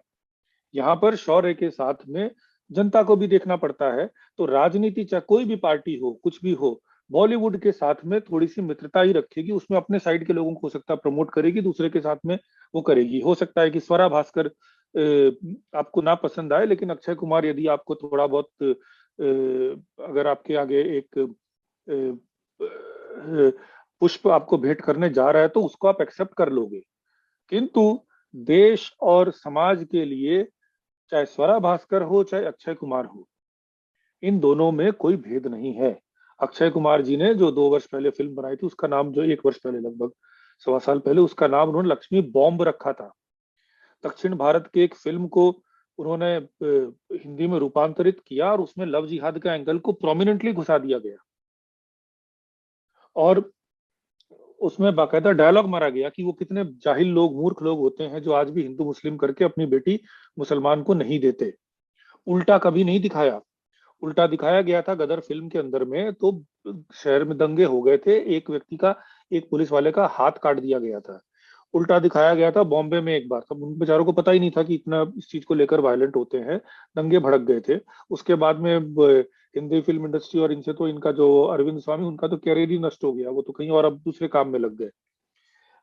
इवन गदर के बाद में, जो कि उस समय की फिल्म इंडस्ट्री की, भारत की फिल्म की सबसे नंबर 1, सबसे सुपरहिट फिल्म थी, उसके बाद आप देखिए 3 4 5 साल के अंदर में सनी देओल जी पूरे सिस्टम से आउट। अब तो रोल ही नहीं मिलते उनको, अपने घर के होम प्रोडक्शंस करने पड़ते हैं। तो कहने का अर्थ है कि, और वो ऐसा नहीं कि उन्होंने जानबूझ के किया, असल में ये काफी लोगों को पता भी नहीं होता कि ये वन साइडेड गेम में वो कहीं ना कहीं पार्ट बन रहे हैं। तो अभी हो क्या रहा है कि अब जैसे अक्षय कुमार जी की बात की, लक्ष्मी बॉम्ब उन्होंने बनाया, अतरंगी रे उन्होंने बनाया, अब वो बैलेंसिंग एक्ट करने के लिए अभी राम सेतु बना लेंगे, पृथ्वीराज बना लेंगे, पृथ्वीराज में पृथ्वीराज को हीरो बना देंगे, साथ में दरगाह शरीफ को भी ग्रेट दिखा देंगे, कुछ कर देंगे। तो क्या है, अब इधर का खेल लेंगे, इधर का खेल लेंगे। Is a wise person, intelligent है। उनकी पत्नी यहाँ पर योगी आदित्यनाथ को गोबर और गौमूत्र के साथ में लिंक करके वो करेगी, और ये बैठकर मोदी जी का इंटरव्यू भी ले लेंगे। एक बैलेंसिंग एक्ट चलेगा। अच्छा, राजनीति भी विवश है इसके प्रति, क्योंकि राजनीति को अपना बड़ा लक्ष्य देखना है। वो इन इस प्रकार के लोगों को यूज तो करने का सोच सकती है, इनको डिसमेंटल करने का सोच नहीं सकती, क्योंकि वो उनका फोकस नहीं। जैसे बोला ना, हर दवाई का एक अपना एक फोकस एरिया होता है कि मैं इस प्रकार के मेडिसिन में करूंगा। कुछ ब्रॉड बेस्ड एंटीबायोटिक्स होते हैं, कुछ नैरो होते हैं, तो वो उसका एक अपना एक डोमेन है। ये कार्य तो समाज को ही करना पड़ेगा, और वो सम्मोहन को तोड़ना पड़ेगा। और तो ये रहा। तो मैंने जो, हम लोगों ने जो जेम्स ऑफ बॉलीवुड आरंभ किया, वो पिछले वर्ष के कुछ घटनाक्रम को देखते हुए किया। एक तो उसमें ये घटनाक्रम देखा कि रिपीटेडली, फोकस्ड रूप से, हिंदू लड़की मुसलमान लड़का, इसको इस तरह से पीआर करके, जबकि लव जिहाद रियल है। लव जिहाद के ऊपर में कितने केसेस तो हमारी टीम ने स्वयं डॉक्यूमेंट किए हैं, और उसके ऊपर में विक्टिम्स को हमने सपोर्ट तक पहुंचाई है। स्वयं स्वाति जी जो को फाउंडर है जेम्स ऑफ बॉलीवुड की, तो वो एक विशिष्ट पत्रकार भी हैं, और उन्होंने तो इसके ऊपर इतने सारे केसेस कर रखे हैं, डॉक्यूमेंटेड केसेस हैं, प्रूफ है, कोर्ट जजमेंट से लेकर एफआईआर से लेकर कईयों का रिहैबिलिटेशन भी किया है। तो जब, और वो ग्रोइंग है, समस्या ये है कि ये ग्रोइंग समस्या है, रियल समस्या है, और उसके जगह पे बॉलीवुड उल्टा ही प्रमोट करने में लगा हुआ है, और उनके साथ सारे फिल्म के सारे लोग काम कर रहे हैं। तब चिंता हुई। उसके बाद में जब सुशांत सिंह राजपूत की मृत्यु हुई, और उसकी मृत्यु को जिस प्रकार से हशप करके कि नहीं नहीं कुछ नहीं है, कुछ नहीं है, कुछ नहीं है, उसको इस प्रकार से क्लोज किया गया, जिन्होंने भी काउंटर बातें की उनके ऊपर बॉलीवुड वालों ने केस कर दिया, उनको सबड्यू कर दिया, तब लगा कि कहीं ना कहीं कुछ समस्या है, कुछ छुपाया जा रहा है। और सुशांत सिंह राजपूत की जब मृत्यु हुई, तो जिसने प्रोब किया वो आज एब्सकॉन्डिंग पुलिस ऑफिसर है। ये तो अपने आप में एक फिल्म की कहानी जैसी लग रही है। और केस खत्म। और फिर जब हम उसके बाद हम जाते हैं तो देखते हैं कि जैसे ही मनमोहन देसाई जी थे, उन्होंने जैसे ही फिल्मों में अपने जिस प्रकार से फिल्में बनाते थे, थोड़ा सा उन्होंने अलग होने का काम किया, एक दिन वो छत से गिर के मर जाते हैं। मुंबई का बॉम्ब ब्लास्ट होता है, उसके एक महीने बाद में one of the main person suspects उस समय के, जिनसे क्वेश्चनिंग की गई थी, उनकी पत्नी इतने वीक बाद में छत से गिर के मर जाती है, दिव्या भारती जी। तो इस प्रकार के और भी कई केसेस हैं, मैं इसके डिटेल में नहीं जाऊंगा। तो कहा कि कहीं ना कुछ कुछ गड़बड़ तो है।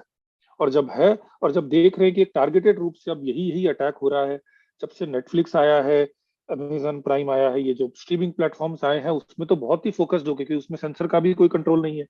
तो जब उसमें बिल्कुल फोकस होकर ये काम होने लगा, तो कहा कि नहीं, अब बहुत हुआ, तो कहीं ना कहीं कुछ करना चाहिए।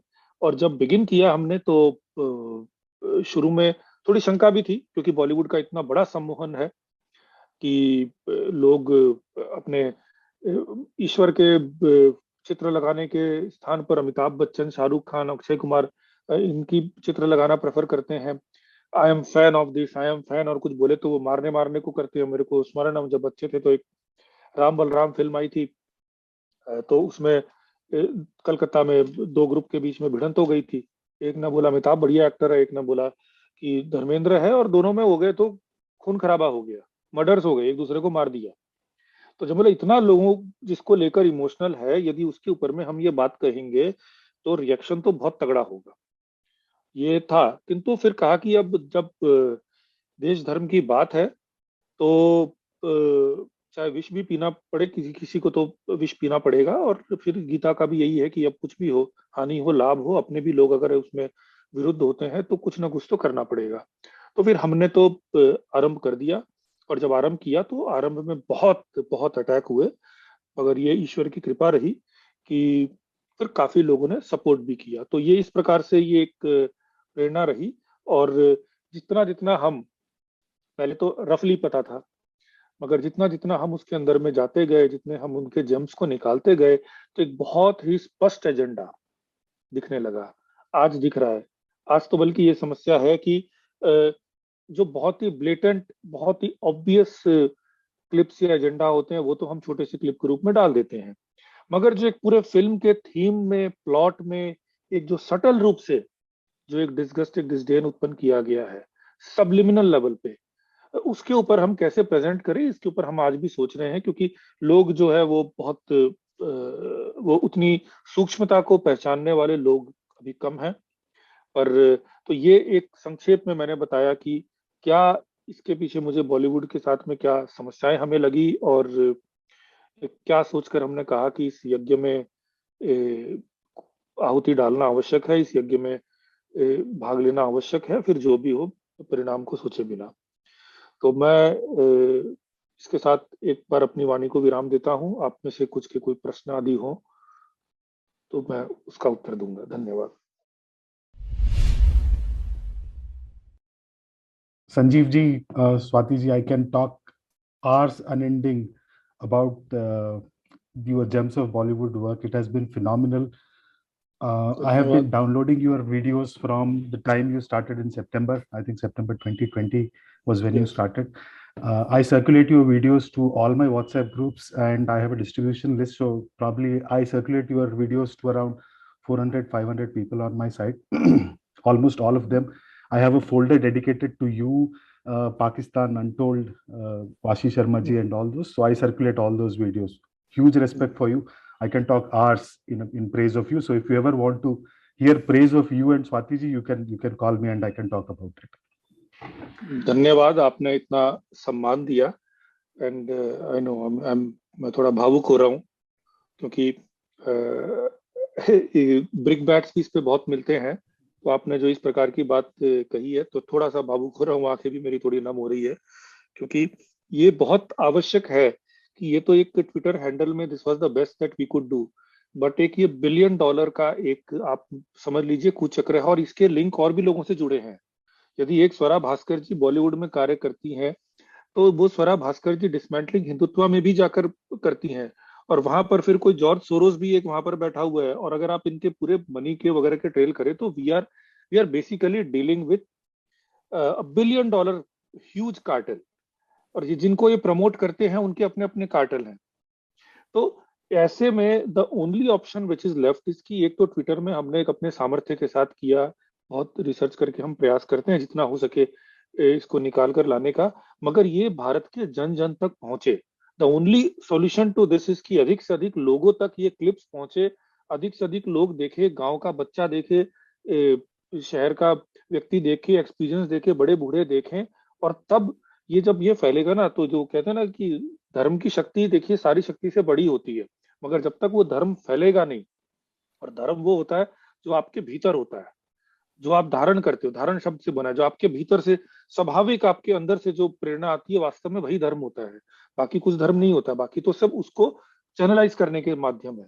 मगर जो अंतः प्रेरणा, जो ईश्वर अंदर से बोलता है, तो जब तक आप वहां तक पहुंचाएंगे नहीं और उनके अंतर की अंतर आत्मा नहीं जागृत होगी, तब तक we cannot fight this menace. तो आपका बहुत बहुत धन्यवाद, मेरे को धन्यवाद. I just had two, three things to talk about. Sir, based on what you have shared on Gems of Bollywood, a couple of observations, and I think you may have it on your agenda or you may not. One observation about advertisements, and when I'm talking about advertisements, I'm talking about all advertisements. It is audiovisual, audio, and print. In all these advertisements, a trend that I have noticed is the Hindu family is always shown with one kid. Whether it is the print media, they will show just one boy. If they are showing a wider family, then there is grandparents, the parents, and just one kid, a boy or a girl. And if you also look at the trend in movies, if you take this and look at the trend in movies, they are also beginning to show the Hindu family, whether a hero, heroine, etc., with just one kid. So this is probably a trend, or maybe I am reading too much into the lines, but this is one thing that I noticed. Second is you towards the end of your speech, you were also mentioning about the subliminal message that is there in a movie and how to actually show it. Taking a cue from there, if you look at the movie Pushpa, there is a lot of talk about it. It is one of the greatest hits right now in the film industry across India, but it is a negative story. Everybody who has come back and asked me, Pushpa is a great movie, I in turn asked them a question: do you want your son to be a smuggler? Do you want your daughter to be a smuggler? Can you visualize your children doing exactly what they are doing in the movie? And then they just go quiet. They don't have any answer. But that's something probably, one area where you brought up was that movie from Farhan Akhtar, where he was a boxer, then he traps a Hindu girl who is a doctor. Goes to show that that movie had a subliminal message and also some obvious messages, which probably you covered very well. But maybe covering things like that. Then I come from Hyderabad. My mother tongue is Telugu. So after having watched Gems of Bollywood, I know Telugu is also full of all this. Absolutely. Full of all this film. In fact, if I tell you, Telugu film industry, at least some of the people, they introduce some really disgusting trends in Bollywood. ये in your 80s, this वो कौन सा वो आपका this fellow, he would make the same film in Telugu, and then he will make the same वही Sridevi and Jaya Prada को he will take and he will make the same film with Jitendra Rajesh Khanna, and he will have all this double meaning dialogues and very cheap scenes, and camera focused on the tummy and the chest of the woman and then all those were, and that actually उसके बाद से it became very blatant. And Telugu film industry, एक बात ये बात सच है कि a lot of I get this comment, I never react to it. जैसे कि बॉलीवुड एक प्रॉब्लम है and south Indian movies never show this, नहीं नहीं नहीं, ऐसा कुछ नहीं है. साउथ इंडियन मूवीज में there are some people who have their decorum for whatever reason, but largely South Indian has also become the same deracinated, or it has been, because वहां पर भी एक separatist, एक hatred against the mainstream Hindu culture was already brewing, and those were the kind of people who got into this entertainment industry. So if you look at those films, yes, एक समय में हमने आरंभ भी किया था कि we start gems of regional cinema. In fact, handle भी हमने बना रखा है. The problem that we are getting is that it's not an easy thing to bring out those gems and present on a consistent basis, not because of the work it requires, but because of the emotional toll it takes on your own self. It is like always you are, आप गंदगी ही साफ करे जा रहे हो, करे जा रहे हो. तो we tried, हमने कई लोगों के साथ में प्रयास भी किया, स्टेमिना नहीं हो पाया, छोड़ दिए, बोला नहीं हो नहीं पा रहा हमसे. In fact between me and Swati also at times we just take shifts कि नहीं अभी मैं कुछ दिनों के लिए छोड़ रहा हूँ, मतलब because it's becoming too much. तो ये एक इशू है, बट अदरवाइज आई फील कि साउथ इंडियन फिल्म इंडस्ट्री में कोई ऐसा कुछ नहीं है, and there have been trendsetters in many aspects. Absolutely, sir. I think the one aspect that I should mention particularly, I don't have any question. It's last comment from my side. You make very good use of the 280 words that you have got on Twitter. They are hard hitting. I think in one of the first interviews that you gave about Gems of Bollywood, I don't remember with who, or probably it was on the on your own channel, where you did mention that you do research. You do the research about the movie, when was it released, what was the political environment at that time, Yes. and only then you write. So the use of 280 words that you do is phenomenal. It is hard hitting.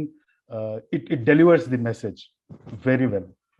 नमस्ते संजीव जी, मैं आपको पहले भी Twitter पे follow करती थी और James of Bollywood होने के बाद तो रेगुलर फॉलो करती हूँ. आपने एक एक बात सही की, एक एक अक्षर आपका लाइक जो थोड़ा बहुत मालूम था उसके बाद और ऐड हुआ कि हाँ ये चीजें जो नहीं अननोटिस थी वो भी ख्याल में आई. मैं दो चीजों की तरफ और आपका ध्यान आकर्षित करना चाहती हूँ. पहला तो ये कि क्लासिकल हिंदुस्तानी म्यूजिक को भी बॉलीवुड में सौतेला रोल मिलता है. या तो कोई कैरिकेचर एक्टर गाता है, और या फिर कभी कहीं किसी स्टोरी पे अगर मेन क्लासिकल हीरो बेस्ड है तो तब वहां आता है, अदरवाइज गजलें और नज़में ही आती हैं. ट्रू. और दूसरी बात, ये जो ड्रेस डिजाइनर्स भी यहाँ अब आजकल आप देखेंगे कि जो दीपिका ने शायद शुरू किया है, वो जो आजकल जो पैंट्स या पजामा पहनते हैं टखनों से ऊपर वाला, तो वो हमारे यहाँ माने भारत की रीति नहीं थी, ये सीमा पार की रीति है टखनों से ऊपर के पजामे और पैंट पहनना. और आज यहाँ आप बाजार में निकलेंगे तो सारी औरतों ने वो पजामे या वो सलवारें या वो पैंटें पहनी होती हैं. तो आज बाजार में अगर हम निकले तो वो ज्यादातर औरतें नए फैशन के हिसाब से वही पहने होती हैं. तो ड्रेस डिजाइनर्स भी हाँ बहुत इन्फ्लुएंस करते हैं हमें अपनी, और जो साड़ी या दुपट्टे वाले सूट पहने हों तो वो तो बहन जी बन जाती हैं. तो वो चीज भी काफी यंग जनरेशन को इन्फ्लुएंस करती है. इसके बाद मेरा क्वेश्चन ये था कि जैसे इसका तो एक ऑल्टरनेटिव जब तक नहीं आएगा तब तक तो ये चलता रहेगा. तो आपको लगता है कि जैसे योगी जी ने अनाउंस किया है कि नोएडा में एक फिल्म सिटी करेंगे या कुछ करेंगे, तब वहां पे कुछ इन्फ्लुएंस चेंज होगी, या मनोज मुंतशिर जैसे लिरिसिस्ट आएंगे तो कुछ इन्फ्लुएंस चेंज होगी? मैं आपके तीनों विषय के ऊपर में संक्षेप में टिप्पणी करता हूं. पहले आपने कहा कि क्लासिकल म्यूजिक को सौतेला व्यवहार मिला है. बिल्कुल, देखिए कुछ भी अगर भारतीयता की परंपरा के साथ जुड़ी हुई कुछ भी विधा हो, उसको बॉलीवुड ने हमेशा रिडिक्यूल किया है. क्लासिकल में भी अगर आप देखेंगे, क्योंकि ये क्लासिकल को क्या करते हैं ना कि दो में अंदर में दो डिवीजन है. एक क्लासिकल है जिसका ट्रेडिशन का, आजकल सब क्लासिकल में क्लासिफाई करते हैं, जिसका ट्रेडिशन कहीं ना कहीं सूफीज्म या उससे लिंक्ड है, और एक है जो हमारी भक्ति के साथ लिंक्ड है। वो सूफीज्म वाला जो पार्ट है उसको तो फिर भी वो ग्लोरीफाई करेंगे और उसको क्लासिकल के रूप में प्रेजेंट करेंगे। जैसे वो जोधा अकबर फिल्म आई थी तो खाजा मेरे खाजा, ये करजा और वो सब बिल्कुल होगा। मगर जो हमारे भजन वाले, जिसमें ईश्वर भक्ति करते हुए जो क्लासिकल थी, वो तो अब तो नॉन एग्जिस्टेंट हो गई है। मुझे नहीं पता कि लास्ट कब एक क्लासिकल रूप की भजन भी हमने कभी फिल्म इंडस्ट्री में सुना है, मुझे तो स्मरण नहीं है। अब तो भजन भी हो रहा है तो ऐसा हो रहा है, तो वो तो बिल्कुल उनका एजेंडा है। और जो आपने दूसरी बात की वो मैंने नोटिस नहीं की थी, और ये महत्वपूर्ण बात है कि वो धीरे धीरे वो क्या कर रहे हैं कि वेस्टर्न फैशन और इस्लामिक एक व्यू पॉइंट, उसका जो एक कॉमन एक फैक्टर जो होता है उसको हर जगह पे प्रेजेंट करने का वो प्रयास कर रहे हैं। तीसरी बात आपने करी वो बहन जी वाला, देखिए ये एक और अपने आप में मैं बता रहा हूं कि इतना एक आपत्तिजनक बात है, बल्कि केवल एक इसी बात के ऊपर बाकी सब बातें गई, केवल एक इसी बात के ऊपर में बॉलीवुड को बिल्कुल, अगर कोई मुझसे कहे तो कोई, अगर किसी को, मैं जाति पात पे तो विश्वास नहीं रखता, मगर छूत अछूत पे करता हूँ, और अछूत अछूत अपने कर्म के अनुसार होता है। तो बॉलीवुड को यदि कोई अछूत बोले तो यही एक अपने आप में बहुत बड़ी बात है कि जिस महिला को बहन होगी तेरी, these are the kind of dialogues that Bollywood gave us. Gujarat के भीतर अननोन महिला हो, कोई भी महिला हो, मेरे को किसी गुजराती महिला के साथ में बात करना होगा तो मैं नाम के आगे वैसे ही बेन लगा देता हूँ। मतलब हमारे यहाँ की संस्कृति तो ये है कि बेन बोलना, किसी को बहन बोलना, ये गर्व का बात होता है। हम भी अपने जब किसी आप शॉप में भी जाते हो, कहीं पे भी कुछ करते हो, तो हमारी आमचाल बोलचाल की भाषा यही होती है, if I don't no you, हाँ बहन जी यार भाई जी भैया ऐसे करके बात करते हैं। बाई शब्द हमारे यहाँ पे, मैं राजस्थान साइड से हमारे यहाँ है, तो वहां पर हमको हम बाई बोलते हैं, बाई बहन को हम बाई करते हैं। तो यहाँ पर बहन बोलना, जिसको सम्मान की बात बोला है, वो केवल बॉलीवुड के अंदर में बहन जी। वो प्रसून जोशी का एक एड था, इतना घटिया एड था, और इसीलिए मुझे तो दुख होता है कि उस तरह के व्यक्ति को सेंसर बोर्ड का अपना चीफ बना के रखा हुआ है। तो वो उसने एक आमिर खान के साथ एक ऐड किया, एक तो आमिर खान जी भाई साहब उसमें वो बाकायदा हैदराबादी वो बन के बैठे हैं, और हमने डाला भी था, और उसमें हैदराबादी बन के बाकायदा टोपी लगा के, और वो बोलता है कि भैया मेरे को वो कोका कोला देना या कुछ थम्स अप देना। तो भैया कैसे बोल दिया, वो भैया बोल के चली गई, मेरा जी ठंडा कर गई या कुछ करके, he is upset about the fact कि एक महिला ने मेरे को भाई बोल दिया। और हमारे यहाँ पर ट्रेडिशन ये है कि गोरा बादल की कहानी आज तक प्रसिद्ध है कि पद्मावती को वो अपनी बहन रूप से मानता था, अपना जीवन दे दिया गोरा बादल चाचा भतीजा ने। तो ये जहां पर बहन को लेकर इतना हमारे यहाँ, तो सोचिए ना क्या है कि देखिए उर्दू वुड वाले जिसको रिप्रेजेंट करते हैं, वहां तो कोई भाई बहन का कॉन्सेप्ट है नहीं, आई बी वेरी क्लियर। अभी क्योंकि वहां पर तो ये भी है कि अगर कोई आपके कुछ एक स्पेसिफिक रिलेशन से नहीं हो तो उसके साथ में एक फैमिली रिलेशन जोड़ना भी आपके लिए गलत है। अडॉप्टेड अगर अडॉप्ट करना या वहां पे आपके लिए गलत है। हमारे यहाँ पर ये है कि हमारे गांव में भी एक किसी के यहाँ पर बेटी होती है तो सारे गांव की बहन हो जाती है। और हमारे यहाँ पर केवल रक्षाबंधन का लिए एक विशिष्ट त्योहार होता है। और रक्षाबंधन में कोई ऐसा नहीं कि केवल सगी बहनें, बल्कि यहाँ पर तो मेरे साथ तो मुझे कितनी कितनी राखियां प्राप्त होती हैं। मेरे को लोग डीएम कर करके सब भेजती हैं कि आप अपना मेरे को एड्रेस भेजो, आप मेरे को ये करो, मुझे राखी भेजना, मुझे राखी भेजना है। ये मेरे लिए भी गर्व की बात है, उनके लिए भी गर्व की बात है। तो जहां पर बहन एक इतनी बड़ी बात है, वहां पर आपने बहन जी करके रिडिक्यूल कर दिया। तो ये अपने आप में, और ये बहन जी के चक्कर में हुआ ये कि चूंकि बहन बोलना गलत है, तो ये ईव टीजिंग को इसी तरह से बढ़ावा मिलता है। क्योंकि अगर एक एक भारतीय संस्कृति के अनुसार, यदि मैं एक कहीं पे बैठा हूं और अगर कोई एक अनजान महिला, जिसको मैं नहीं जानता, परिचित महिला मेरे आगे से जा रही है, तो मैं उसको बहन के रूप में देखूंगा।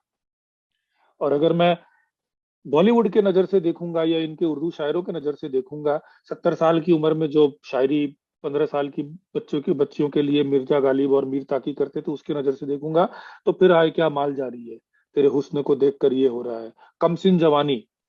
कम सिन शब्द का लोगों का अर्थ ही नहीं है, कम सिन मतलब कम, जो मैच्योरिटी से थोड़ी कम है।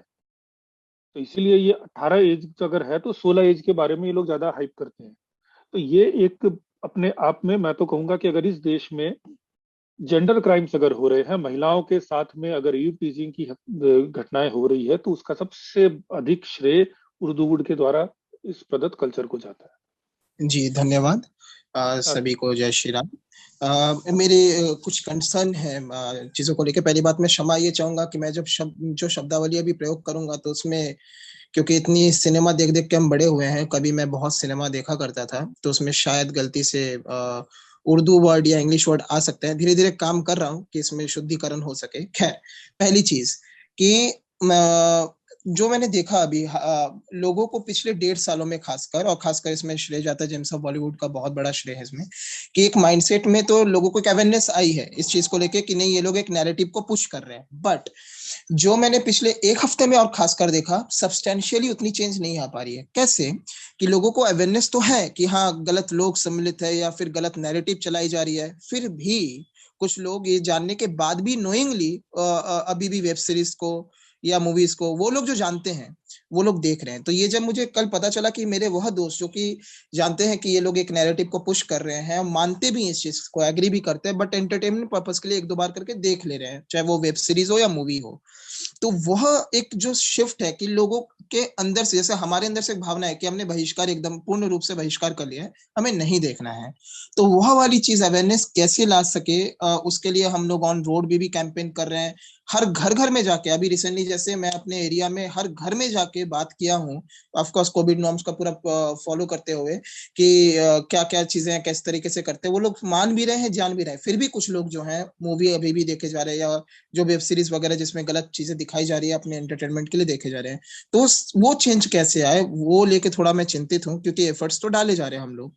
दूसरी चीज कि मेरा ये मानना है कि खाली जगह बदलने से काम नहीं होगा। हो सकता है कि जैसे एक जगह पे भी स्थान पे जहां पे कि अंडरवर्ल्ड का तथाकथित रूप में एलिजेडली पैसा आता है, इन्वॉल्व होता है, तो वो चाहे कल को हो सकता है बंद हो जाए दूसरे जगह पे शिफ्ट होने से। बट अगर वही लोग रहेंगे तो इसकी क्या गारंटी है कि वो जो एक नैरेटिव पुश करते, सॉफ्ट इन्फ्लुएंस करते हैं, उसमें बदलाव नहीं आएगा? इसकी क्या गारंटी है? मतलब, और दूसरी चीज, चाहे कोई सा भी वुड हो, कोई सा भी वुड हो, हाँ, बात यह है कि हमें अंदर से चेंज लाना है। खाली शब्दावली कि चलो ये बुलीवीड करके कोई है तो वो चला रही है, कोई टोलीवीड है, कुछ भी है, तो वो शब्दावली बदलने से कुछ नहीं होगा। हमें ऐसा कुछ अभी इंश्योर करना होगा कि जो गलत चीजें कहीं से भी हो रही है, जैसे ये पुष्पा का एग्जांपल एक भाई ने बहुत अच्छा बोला, पुष्पा का एग्जांपल, अभी हाल फिलहाल में एक स्मगलिंग का केस पकड़ा गया है, तो उसमें कहा गया है कि वो पुष्पा मूवी देख के जो है इनकरेज हुआ था ये सब करने का। ठीक है, तो वो तो लेकिन बॉलीवुड मूवी नहीं है। तो ये जो चीज है, ये कैसे मतलब चेंज को लाया जाए, भले वो ओटीटी में आया कहीं पे भी आए, तो वो वाली चीज कैसे आई जाए, वो एक मेरा कंसर्न है। तीसरा, इसमें सबसे जो दिल तोड़ देता है लोगों का वो यह है कि यह जो एलिजेड क्रिमिनल्स हैं, जो बड़े बड़े क्राइम करके मतलब जो इन्फ्लुएंसर बने फिर रहे हैं, कि मतलब बच जाते हैं तथाकथित तौर पे, उनके साथ बड़े बड़े मंत्री, चाहे किसी भी पार्टी के हो, मैं एकदम पॉलिटिकल इस चीज को नहीं लेके जाना चाहता, लेकिन ये बड़े बड़े लोग इनके साथ फोटो खिंचवाते हैं, हाँ ऐसे दिखाते, शो करते, तो उससे भी दिल टूटता है कि यही इन्हीं से हम उम्मीद कर रहे हैं और यही इन्हीं के साथ फोटो खिंचवाए जा रहे हैं, या उसको इंडोर्स भी कभी कभी कर देते हैं। तो ऐसे जो हमारे आसपास माहौल है, इस चीज में हम as an individual and common citizen of India कैसे बदलाव ला सकते हैं? जेम्स ऑफ बॉलीवुड की इस मुहिम को कैसे हम मदद कर सकते हैं या सपोर्ट कर सकते हैं, क्या कर सकते हैं? प्लीज इसमें मार्गदर्शन करें, क्योंकि कभी कभी ऐसा फीलिंग आता है कि अंधेरे में तीर मारे जा रहे हैं, क्योंकि यह अंधेरा बहुत गहरा है, बट हमें बदलाव लाना है। जय श्री राम। धन्यवाद रुद्रबा जी। पहले तो मैं आपको आभार व्यक्त आपका करूंगा कि आपने सिंगल हैंडेडली, क्योंकि मैं आपको फॉलो करता हूं, और आपने सिंगल हैंडेडली बहुत प्रयास किए हैं इसके ऊपर कि किस प्रकार से अवेयरनेस आती रहे, और सुशांत सिंह राजपूत की मृत्यु के केस को भी आप अभी तक परस्यू कर रहे हो, और वो भी अपने आप में आंखों को सजल करती है कि एक इशू को लेकर, कॉज को लेकर ये नहीं है कि आप ठंडे पड़े हो। तो मैं आपको, बल्कि मैं कहूँ कि आप जैसों को देखकर मुझे प्रेरणा मिलती है। अब आपने जो ये कहा कि कैसे परिवर्तन आए, तो देखिए आपको एक बात तो समझना पड़ेगा कि मानसिक रोग जो भी होते हैं, ये बॉलीवुड एक मानसिक रोग है, एक नशा लगा है, एक आपको कल्चरल, एक अलग प्रकार का कल्चर, एक आपको बचपन से और आज से नहीं, पिछले कई 4-5 जनरेशन से, 3-4 जनरेशन तो एटलीस्ट, उससे ये आपको इन्फ्लुएंस कर रहा है। हमारी बोलचाल की भाषा में, हमारे रहन सहन में, हम आज ईश्वर को कैसे ईश्वर के साथ एसोसिएट करते हैं, उसके ऊपर भी बॉलीवुड इम्पैक्ट डाल रहा है। तो इसमें समय तो लगेगा। मैं आपको बहुत एक उदाहरण देता हूँ कि जब हमने आरंभ में एक बार क्लिप डाला था कि वो मंदिर में जाकर ईश्वर को बोल रहा है, चैन पड़ गया तुझे, खुश हो गए तुम, तूने मेरे साथ ये किया, तूने ये किया, तूने कुछ नहीं बोला, अब मैं तेरे को बोलूंगी, तू ये क्यों है, तू पत्थर का देवता क्यों है। तो हमने डाला तो कई लोगों ने बहुत उसमें एंग्री रिएक्शन किया, बोला कि अरे हमारे धर्म में तो ये छूट है कि हम भगवान के साथ में क्रोध भी कर सकते हैं, हमको अधिकार है, ये तो हमारा धर्म में लिबरल है, हम तो अपना सखा मानते हैं, वो मानते हैं। तो मैं बोला एक मिनट, ये जो आपका अधिकार है, इस अधिकार का प्रमाण क्या है आपके पास में? कौन सी आपकी ऐसी स्तुति है? क्योंकि हिंदू धर्म तो विश्व का सबसे पुरातन धर्म है।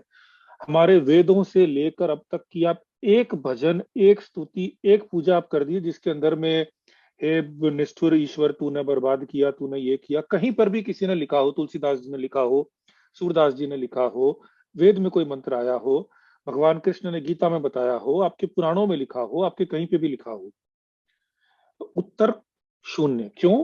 क्योंकि ये जो कॉन्सेप्ट है ना कि ईश्वर से भी ऐसे कर कर हम गाली गलौज करेंगे, झाड़ेंगे, ये भी बॉलीवुड नहीं दिया है।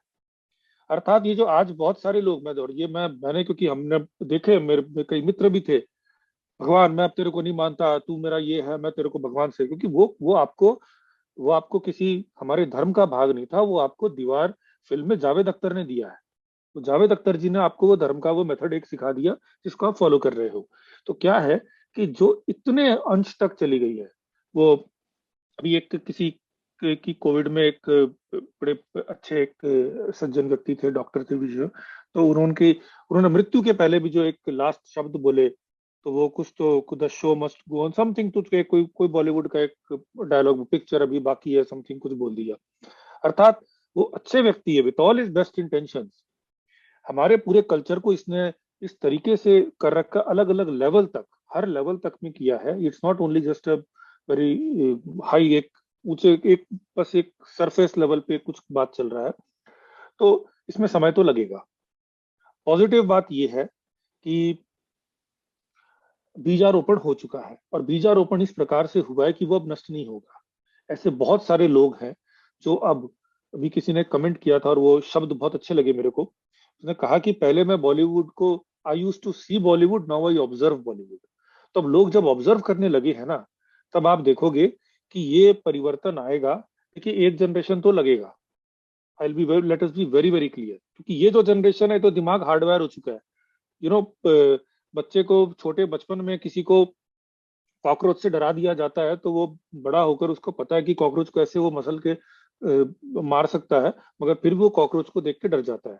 तो जब कॉकरोच का डर व्यक्ति से नहीं निकलता, तो ये तो हर लेवल पे घुसा हुआ है, तो समय तो लगेगा। लेकिन हमारा काम हो रहा है, जो नई जनरेशन आ रही है वो इससे अलग हो रही है।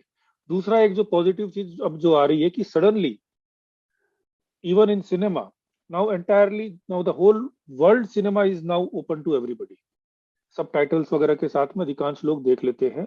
तो एक बहुत बड़ा ग्रुप है जो अब डिसोसिएट हो रहा है। अमिताभ बच्चन को लेकर अब उतनी पागलपन नहीं है, या शाहरुख खान को लेकर उतना पागलपन भी नहीं है। यदि शाहरुख खान का बेटा ड्रग्स के केस में पकड़ा गया, तो अगर वहां पर वो पीआर के द्वारा बहुत भजन मंडली उनकी चल रही थी, तो यहाँ पर क्रिटिसाइज करने वाले भी उतने प्रबल थे। तो ये डिफरेंस तो आया है। यही चीज जो कहते हैं ना कि जैसे कई बार क्या होता है कि एक आप बीज डाल देते हो, वो बीज ही धीरे धीरे, शुरू में आपको बीज को देखकर लगेगा अरे इस बीज की क्या, इस गुठली की क्या औकात, ये क्या कर लेगा, लेकिन वही गुठली एक समय के बाद में आम का वृक्ष बन जाती है, और फिर वैसे और बहुत सारे बीजों को उत्पन्न करती है।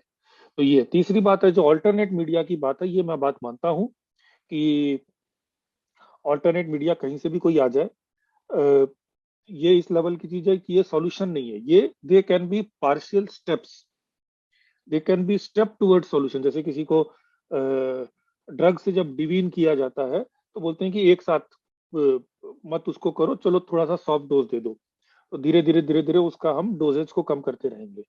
तो ये उसका काम कर सकता है।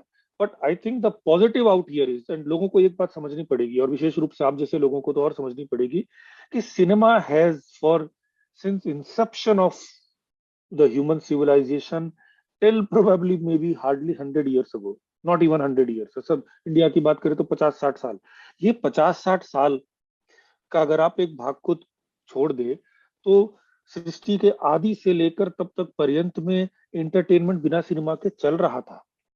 विश्व के बहुत सारे ऐसे स्थान है, बहुत सारे ऐसे कंट्रीज हैं, डेवलप्ड कंट्रीज है, जहाँ की सिनेमा इंडस्ट्री बहुत ग्रेट नहीं है, लोग वहां पर एंजॉय कर रहे हैं।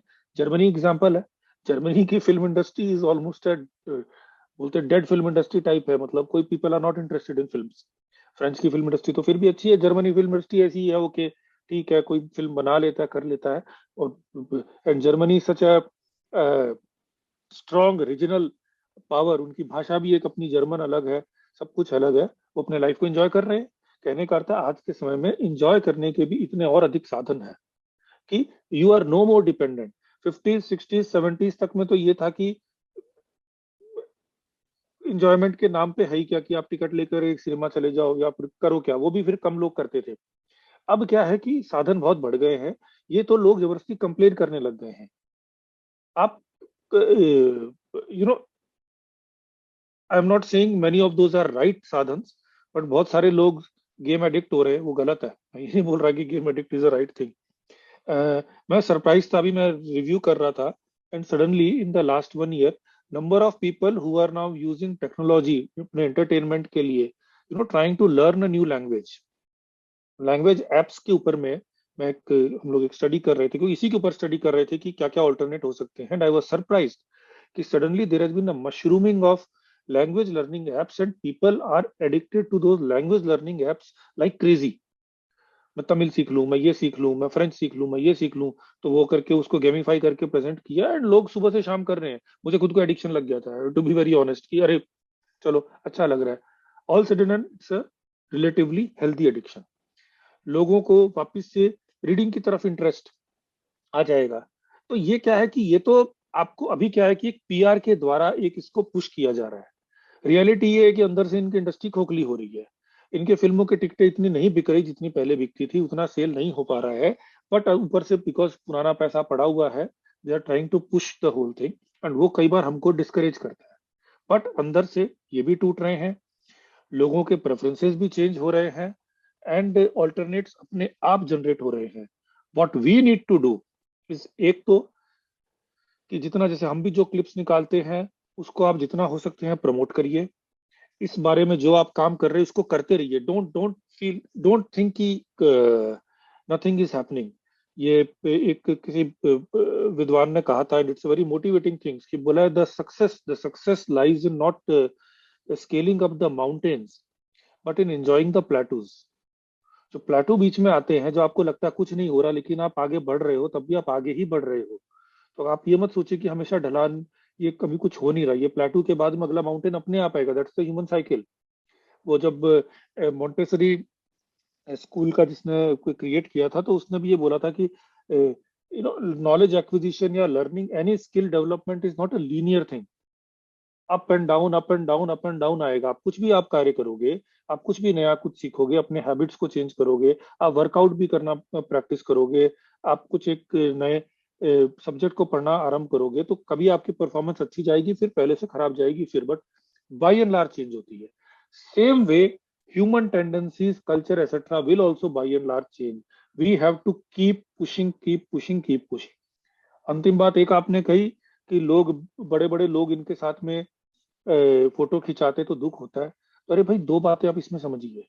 पहली बात तो जिनको आप ये बड़ा कह रहे हो, जो भी हो, वो भी आप ही के समाज का हिस्सा है। They have also been infected. आपने अपने वक्तव्य के आरंभ में एक बात कही कि मेरे अंदर भी अभी इन्फेक्शन है, तो हो सकता है कि मेरी वाणी पूरी तरीके से संस्कृत निष्ठ ना हो। मेरे साथ भी है ये, या पूरी तरह से हो सकता है कि मैं कुछ ऐसे शब्दों का प्रयोग करूं जो नहीं करना चाहिए। तो वैसे ही, क्योंकि हम सब एडिक्टेड हैं, इस एडिक्शन से दूर जा रहे हैं, it's a collective community effort, तो वो बेचारा व्यक्ति जो वहां पर है वो भी एडिक्टेड है। प्लस जिसको आप इन्फ्लुएंसर बोल रहे हो, जो मैंने पहले कहा, एज अ पॉलिटिशियन उसकी विवशता है कि वो हर उस व्यक्ति के साथ में बना के रखे, उसको प्रयोग करने का प्रयास करे अपने कार्य के लिए, जो इन्फ्लुएंसर हो। तो ये कार्य तो मेरे और आपके जैसे लोगों को करना पड़ेगा, जिसके कोई पॉलिटिकल कंपल्शंस नहीं है। एंड देन जब आप ये ट्रेंड करोगे तो वहां पर भी चेंज होगा। इवन आप बीजेपी की अगर बात करें तो look at the communication, the the the direct way, जिस प्रकार से बीजेपी 2009 में, 2010 में, 2011 में, उस समय में जिस प्रकार से वो हिंदुत्व को लेकर थी वर्सेस आज बहुत क्लियर है। आज काशी का इतना ग्रैंड उन्होंने वो ओपनिंग किया, क्यों किया? क्योंकि उन्होंने ये देखा कि now public is also ready for this, so we have to keep working for this. But the positive part is if we work toward this direction, I would say politically we have a regime which is sympathetic, which is inclined to move towards it, जो इस तरफ जाने को इच्छुक है।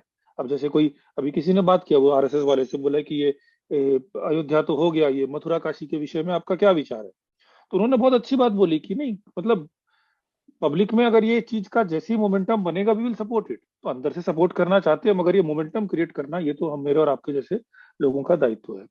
नमस्ते संजीव जी, नमस्ते। बहुत ही अच्छी talk. I have a few comments to make on the comments that people have made here.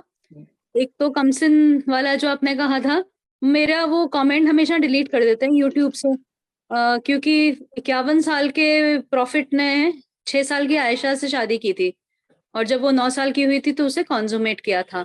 So I write that they have a fetish for pre pubescent girls. उनकी अगर हीरोइंस देख लो ड्रामाज में कहीं पे भी, तो वो छोटी छोटी सी बचकानी सी आवाज में दिखाते हैं, और मेरे कमेंट्स डिलीट कर देते हैं हमेशा। खैर YouTube, so this was the comment I had to make for the Kamsin, because their tradition of young girls, pre-pubescent girls, and their tradition of bachabazi comes from the Prophet himself. Number 2, जो अभी भाषा की बात हुई, somehow I beg to differ.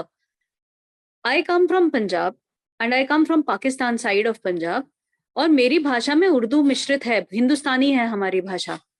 और मैं Urdu Muslims को क्यों दे दूं कह के कि ये तुम्हारी है, वो मेरी भी है। मेरे 3 जनरेशन से तो मैंने सुनी अपनी फैमिली में। उससे पहले कब बोली होगी, ठीक है किसी टाइम पे, अच्छा एक टाइम पे तो सारे ऑफिशियल काम भी फारसी में हुआ करते थे कलकत्ते तक, तो हमारे तो 3 जनरेशन उर्दू पढ़ते। मेरे ग्रैंडफादर उन्होंने जब पार्टीशन हुआ इंडिया आके देवनागरी लिखनी सीखी, नहीं तो पहले वो पंजाबी और फारसी में लिखते थे। तो मैं I will refuse to give Urdu to, वैसे भी वो पाकिस्तानियों की नहीं है, यहाँ से बिहार से और यूपी से लेके गए थे हम, उनकी नहीं है वो भाषा। हाँ, हिंदुस्तानी हमारी भाषा है जिसमें उर्दू मिश्रित है। That's it. सूरम जी, पहली बात पर मैं आपसे एग्री करता हूँ, सेकंड में थोड़ा सा मेरा आपसे डिफरेंस है, और ये एक अलग चर्चा का विषय होगा।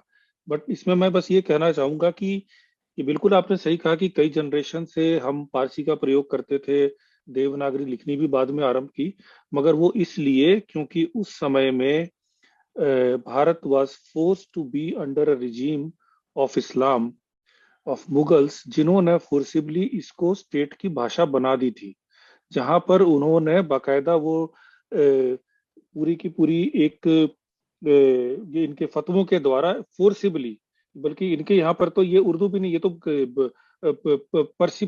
फारसी भाषा को ही इन्होंने वो बना दिया था कि मेरी स्टेट की भाषा है, जो काम होंगे वो इसी शब्दावली के साथ होगी, आप इस शब्दावली का प्रयोग नहीं करोगे तो यू आर नॉट अलाउड। तो वो ये जो है ये एक फोर्सिबली एक किया गया था, और जब ये फोर्सिबली किया गया था तो इसीलिए जब जैसे जैसे उनका प्रभुत्व समाप्त हुआ, तो आप देखोगे कि शनय शनय यहाँ पर जो लोकल भाषा है, इवन सिखों ने अपने गुरुमुखी को वापस से रिवाइव करना आरंभ किया, हिंदुओं ने देवनागरी को रिवाइव करना आरंभ किया, क्योंकि उसके पहले तो बोला कि नहीं सब कुछ आप अरबी में लिख लो, वो अरबी से जो उर्दू की जो लिपि है आज के दिन वो है। तो ये जो ये देखिए, there are certain things, we were not choosers, we were recipients for long part of our history.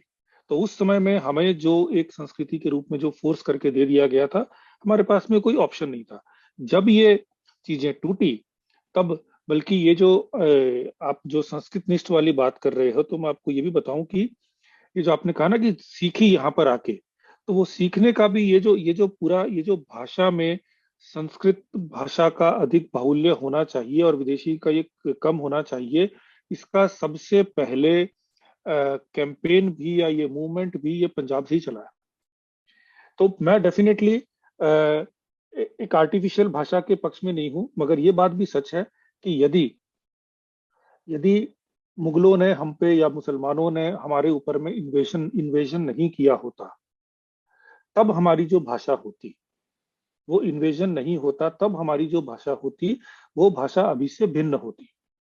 पहली बात। दूसरी बात है, अंग्रेजी और उर्दू में मैं एक थोड़ा सा डिफरेंस करता हूं कि अंग्रेजी भाषा, अंग्रेजी भी कोई कह सकता है, लोग आर्ग्यू करते हैं कि ये भी तो विदेशों की भाषा है, बट फर्स्ट ऑफ ऑल तो अंग्रेजी जो भाषा है, विदेशी कोई अंग्रेजी भाषा को पुश करने के लिए यहाँ पर नहीं आया था। और अंग्रेजी भाषा जिन लोगों ने हमारे इसमें हमारा साथ दिया, तो English was a much wider area वहां पे रहता, मतलब जहाँ पर भाषा प्रयोग होती थी, तो वो भी प्रयोग करते थे। लैटिन से निकली है, and English is a useful language, it's a lingua फ्रैंका। English became successful not because of any other thing, but because English was a language जिसके अंदर में साइंस टेक्नोलॉजी वगैरह को उस समय में आर्टिकुलेट करना, प्रेजेंट करना सरल होता था। उर्दू भाषा जो है, अगर आप उर्दू की एब्सोल्यूट बात करें, अगर आप हिंदुस्तानी की बात करें, तो उसके अंदर में एक हमारी संस्कृत और देशज भाषाएं, उनका एक रोल है, और एक उर्दू का जो उर्दू वाला पार्ट है। संस्कृत देशज का तो एक अपना एक वंडरफुल एक आपको रूट्स मिल जाएंगे, एक विजडम मिल जाएगा। उस वाले का कोई प्रैक्टिकल, कोई वो केवल अगर आप उर्दू की बात करें तो उसका कोई आपको इनपुट, कोई आपको योगदान कहीं साइंस में, टेक्नोलॉजी में, बल्कि उनको तो शब्द भी यहाँ से लेने पड़ते हैं जहां पर भी कोई सीरियस बात करनी हो वो हो।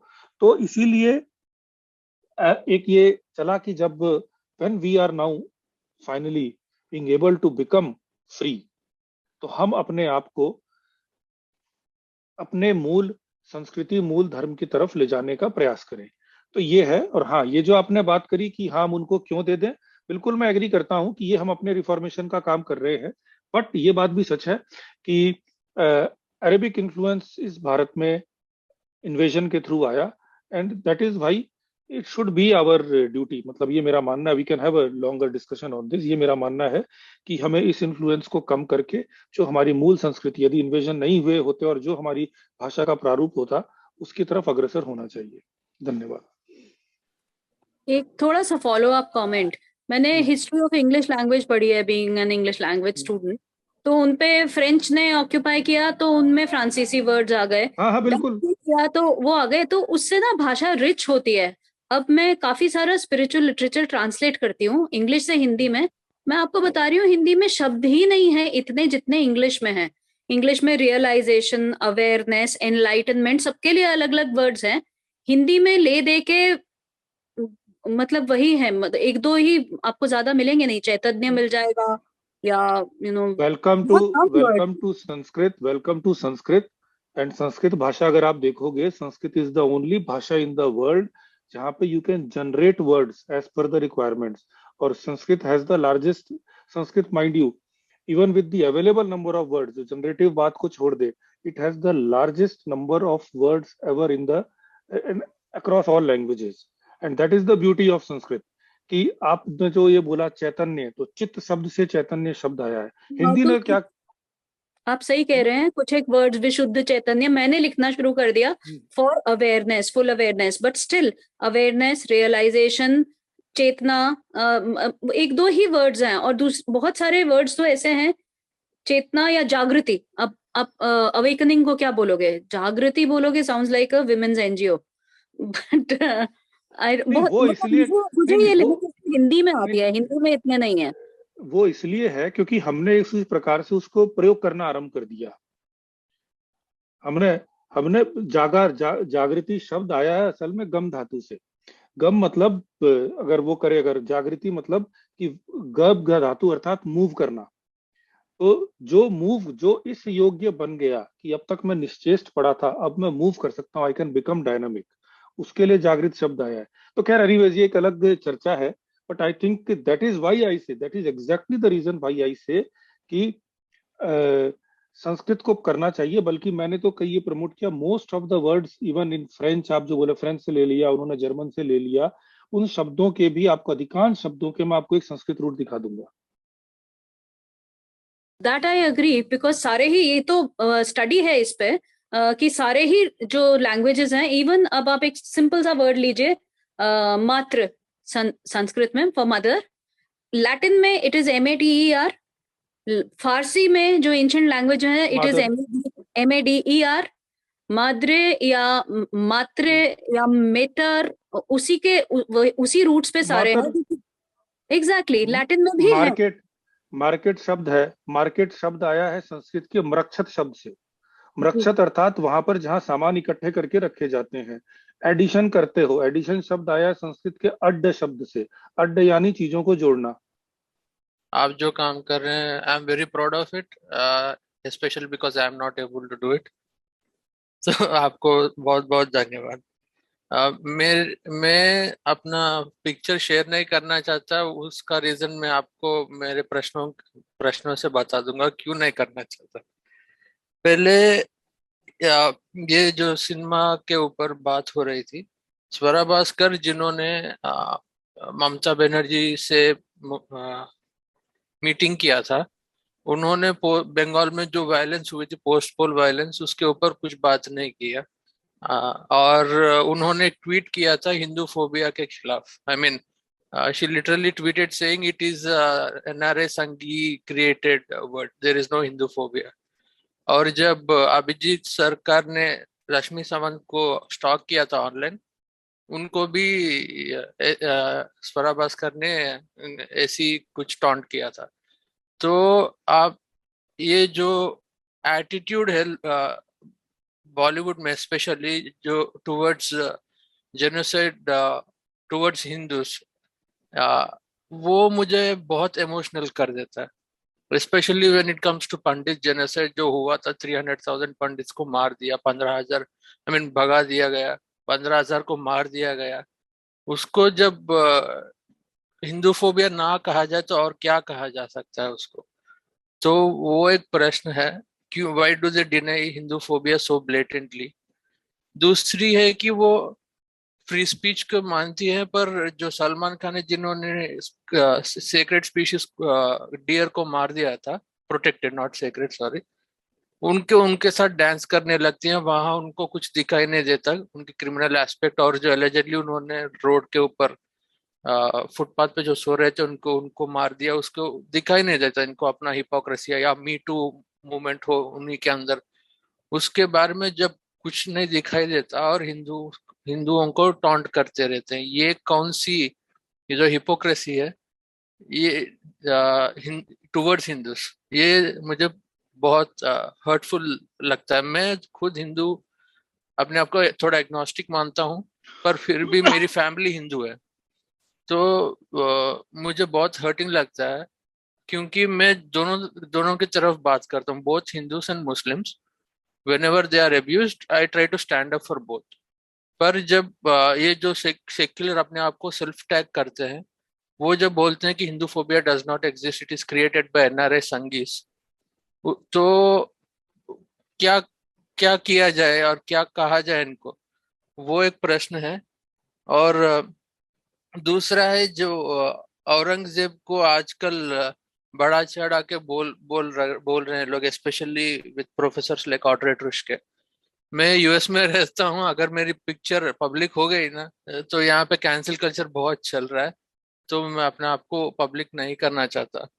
तो ऑड्रे टुस्के और बाकी लोग जो औरंगजेब जिसने अपनी सिस्टर, फादर और ब्रदर तीनों का कत्ल किया, और गुरु टेक बहादुर, बहुत सारे हिंदुओं को मार दिया, तो उनको आजकल हीरो बनाने की कोशिश क्यों हो रही है?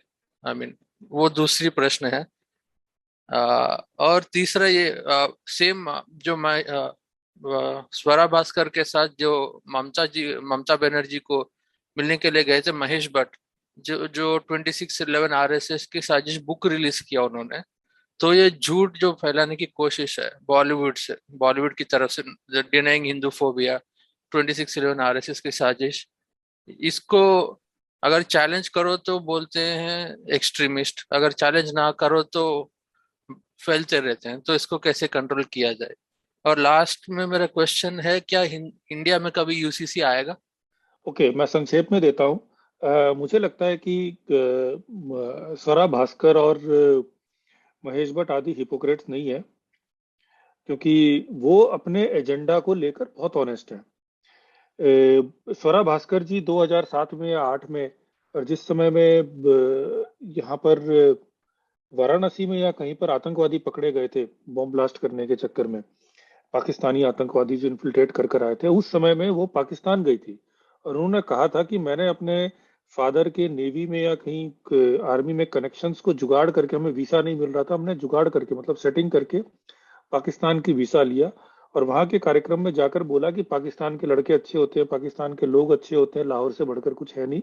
तो उन्होंने तो अपनी लॉयल्टीज बिल्कुल तब से ही स्पष्ट कर रखी है और आज तक भी स्पष्ट कर रखा है और उसी लॉयल्टी के साथ में जुड़ी हुई है। तो इसलिए मैं तो ये कहूंगा कि she has been very loyal to her Pakistani inspirations, her Pakistani motivations, और अब तक वो यही काम कर रही हैं। वो बहुत बहुत इस बारे में क्लियर है। जहां तक आपने बात की महेश भट्ट की, महेश भट्ट जी की भी लॉयल्टीज बहुत क्लियर है।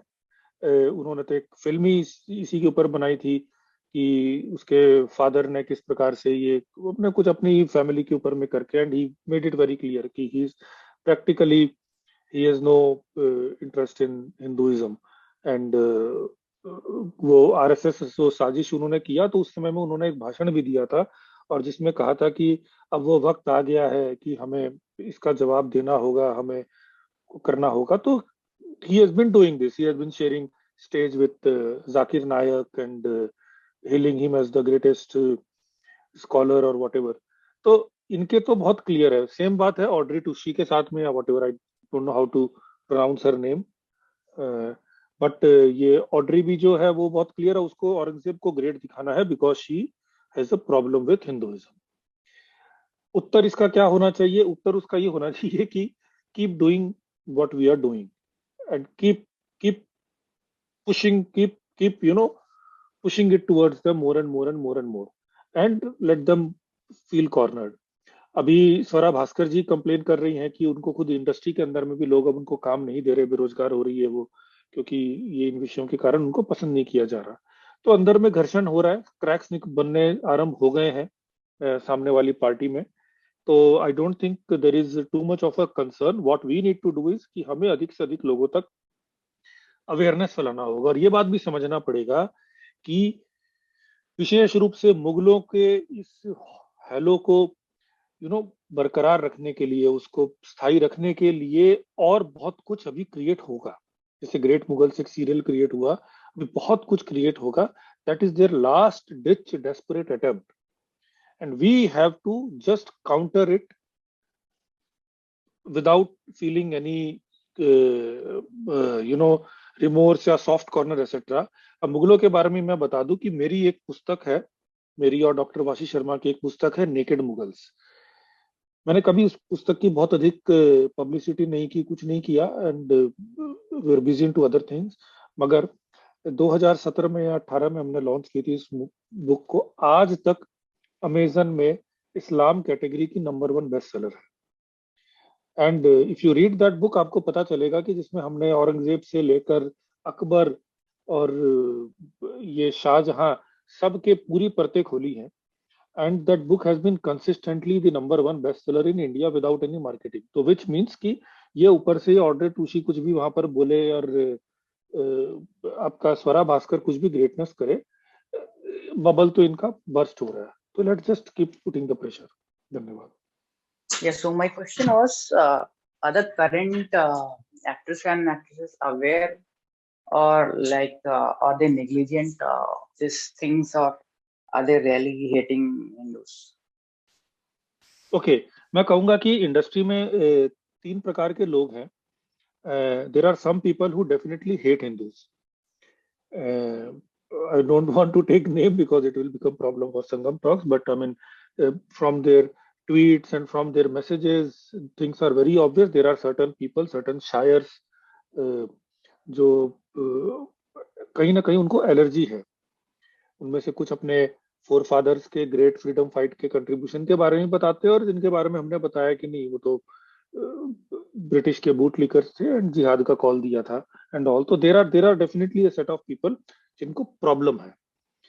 Then there are huge number of people जिनको कुछ पता ही नहीं है, बिकॉज बॉलीवुड का कल्चर ही ऐसा है कि हाँ भाई जो कैमरे के आगे बोला ये एक्टिंग कर दो तो चलो ये एक्टिंग कर दो, ये नाच लो, ये कर लो, तो वो वहां के मूर्ख पार्टिसिपेंट्स हैं। इट इज ऑलमोस्ट लाइक कि तालिबान के पूरे ग्रुप में ऐसा नहीं है कि तालिबान के जितने भी सोल्जर्स हैं सबने कुरान को पढ़ के और कोई इस्लामिक, भले जिस भी आइडियोलॉजी को, फेनेटिक आइडियोलॉजी ऑफ इस्लाम को मानते हैं, उसको भी पढ़ रखा है।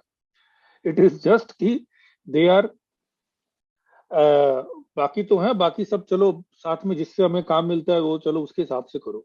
और तीसरे जो है वहां पर कुछ है जिनको मैं कहूंगा विशुद्ध बेपैंडे के लोटे। तो विशुद्ध बेपैंडे का लोटा जो होता है वो बिल्कुल परफेक्ट स्फीयर होता है, 4/3 पाई आर क्यूब। तो वो जिधर ढलान होती है वो इधर घूम जाएगा, फिर इधर ढलान होगी उधर हो जाएगा। तो अब कभी वो लक्ष्मी बॉम्ब बनाएगा, कभी वो राम सेतु बनाएगा। तो ये लोग सबसे स्मार्ट होते हैं। So they are the intelligent people. और उनको पता है कि सम्मोहन के अंदर में पब्लिक तो मूर्ख है। वो जो एक कई बार यू नो ये सरस्वती माता का एक ऐसी उनकी कृपा है कि कई बार बहुत अयोग्य व्यक्ति के मुख में भी से भी कई बार अच्छी वाणी प्रस्फुटित हो जाती है, एटलीस्ट सच प्रस्फुटित हो जाती है, जबकि भाषा कैसी भी रही हो। तो जैसे वो एक फिल्म में कोई डायलॉग था, जब तक हिंदुस्तान में सिनेमा है लोग बनते रहेंगे। तो वो एक बिल्कुल फैक्ट है कि जब तक ये सम्मोहन है ये गेम चल रहा है।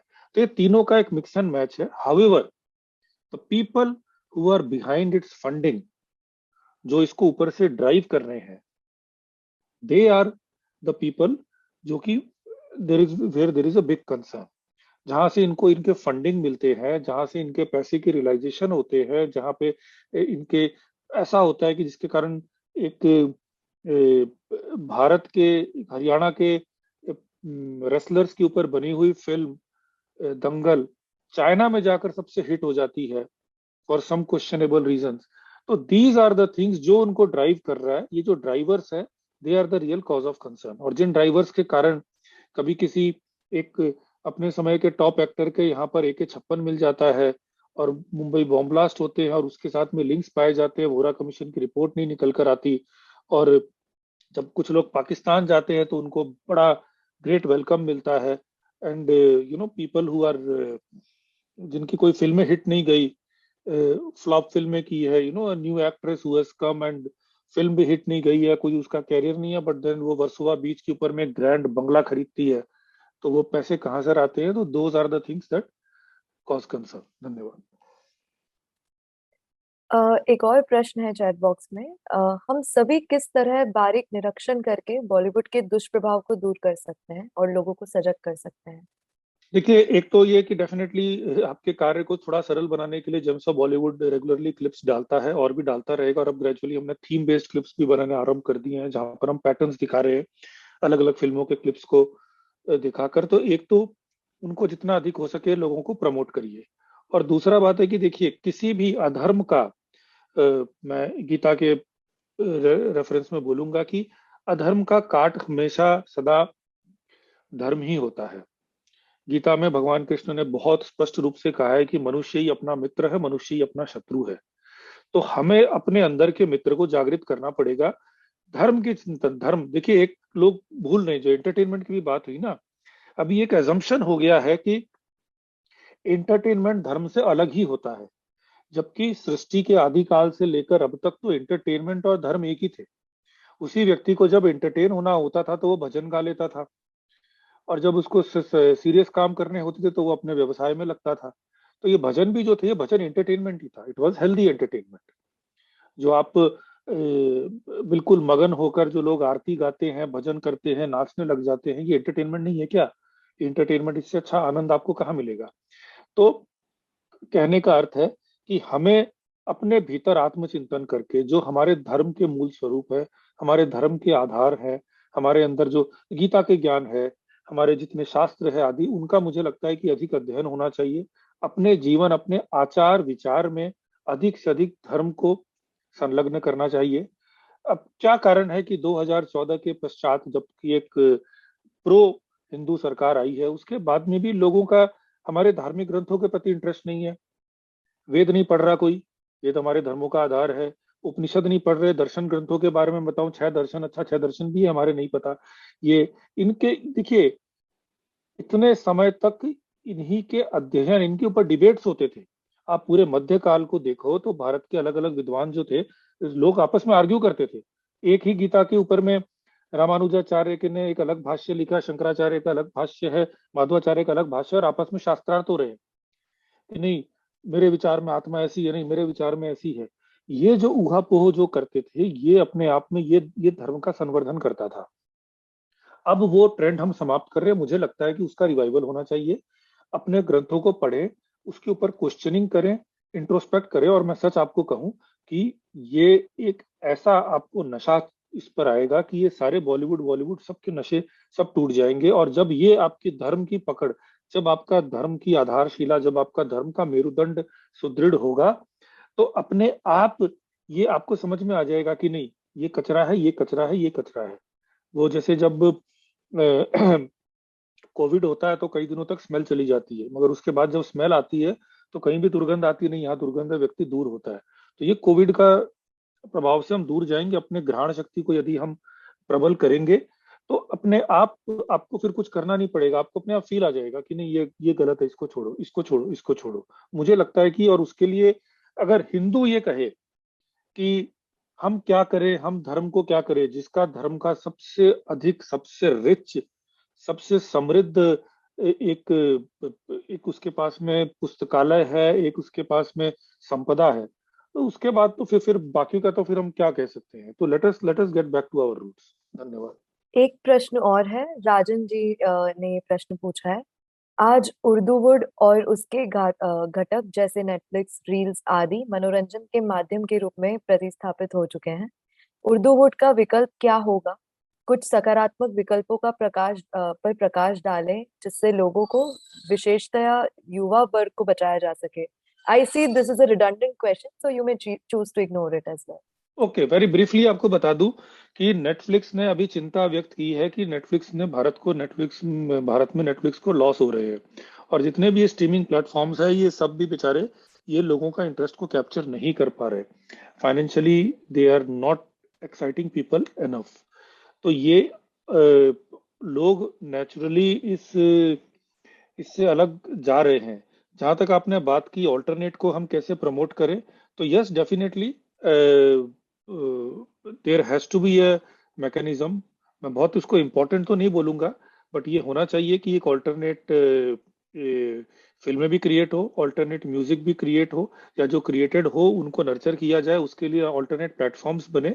और मुझे लग रहा है कि जब लोगों का ये पहला फेज है, जब लोग एटलीस्ट अवेकन हो रहे हैं, नीड बन रही है कि नहीं ये कचरा है, और जब ये नीड एक लेवल से आगे बढ़ेगी तो अपने आप लोग इसके ऊपर वॉलंटियर करेंगे, लोग सपोर्ट करेंगे कि ओके चलो हम एक प्रकार का प्लेटफॉर्म बनाना चाहते हैं, हम इसमें ऐसा योगदान देना चाहते हैं, and then you will see कि अपने आप ऑल्टरनेट क्रिएट हो जाएंगे। The first step is most important. किसी भी सक्सेस को प्राप्त करने के लिए कहते हैं सबसे पहला स्टेप ये होता है कि अपने अंदर उसको प्राप्त करने की इच्छा उत्पन्न करिए, अपनी इच्छा शक्ति। तो I think the first positive step has already begun, rest is just course of time. अपने आप प्रकृति अपने आप करवाएगी। लोगों ने एंटरटेनमेंट की बात की, तो व्हाई इज दैट कि you know meticulously watching a Sangam talk, अलग अलग विद्वानों को बुलाकर करते हैं, why is that not an entertainment?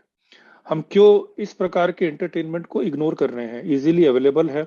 अगर आज भी हम देखें तो कितने घंटा, सवा घंटा, तो कितना टाइम हो गया, तो एक कितने में आप एक बकवास उर्दूवुड की मूवी देखते हो, हमने ये कर लिया। और इतने scholars, and I tell you, so मैं आपको एक रेकमेंड करूंगा कि please subscribe to Sangam talks. इनको ट्विटर में भी फॉलो करें, यूट्यूब में फॉलो करें, and please because they call a lot of scholars, और आपकी ज्ञान की भी अभिवृद्धि होगी एंड आपको एंटरटेनमेंट भी आएगा। धन्यवाद।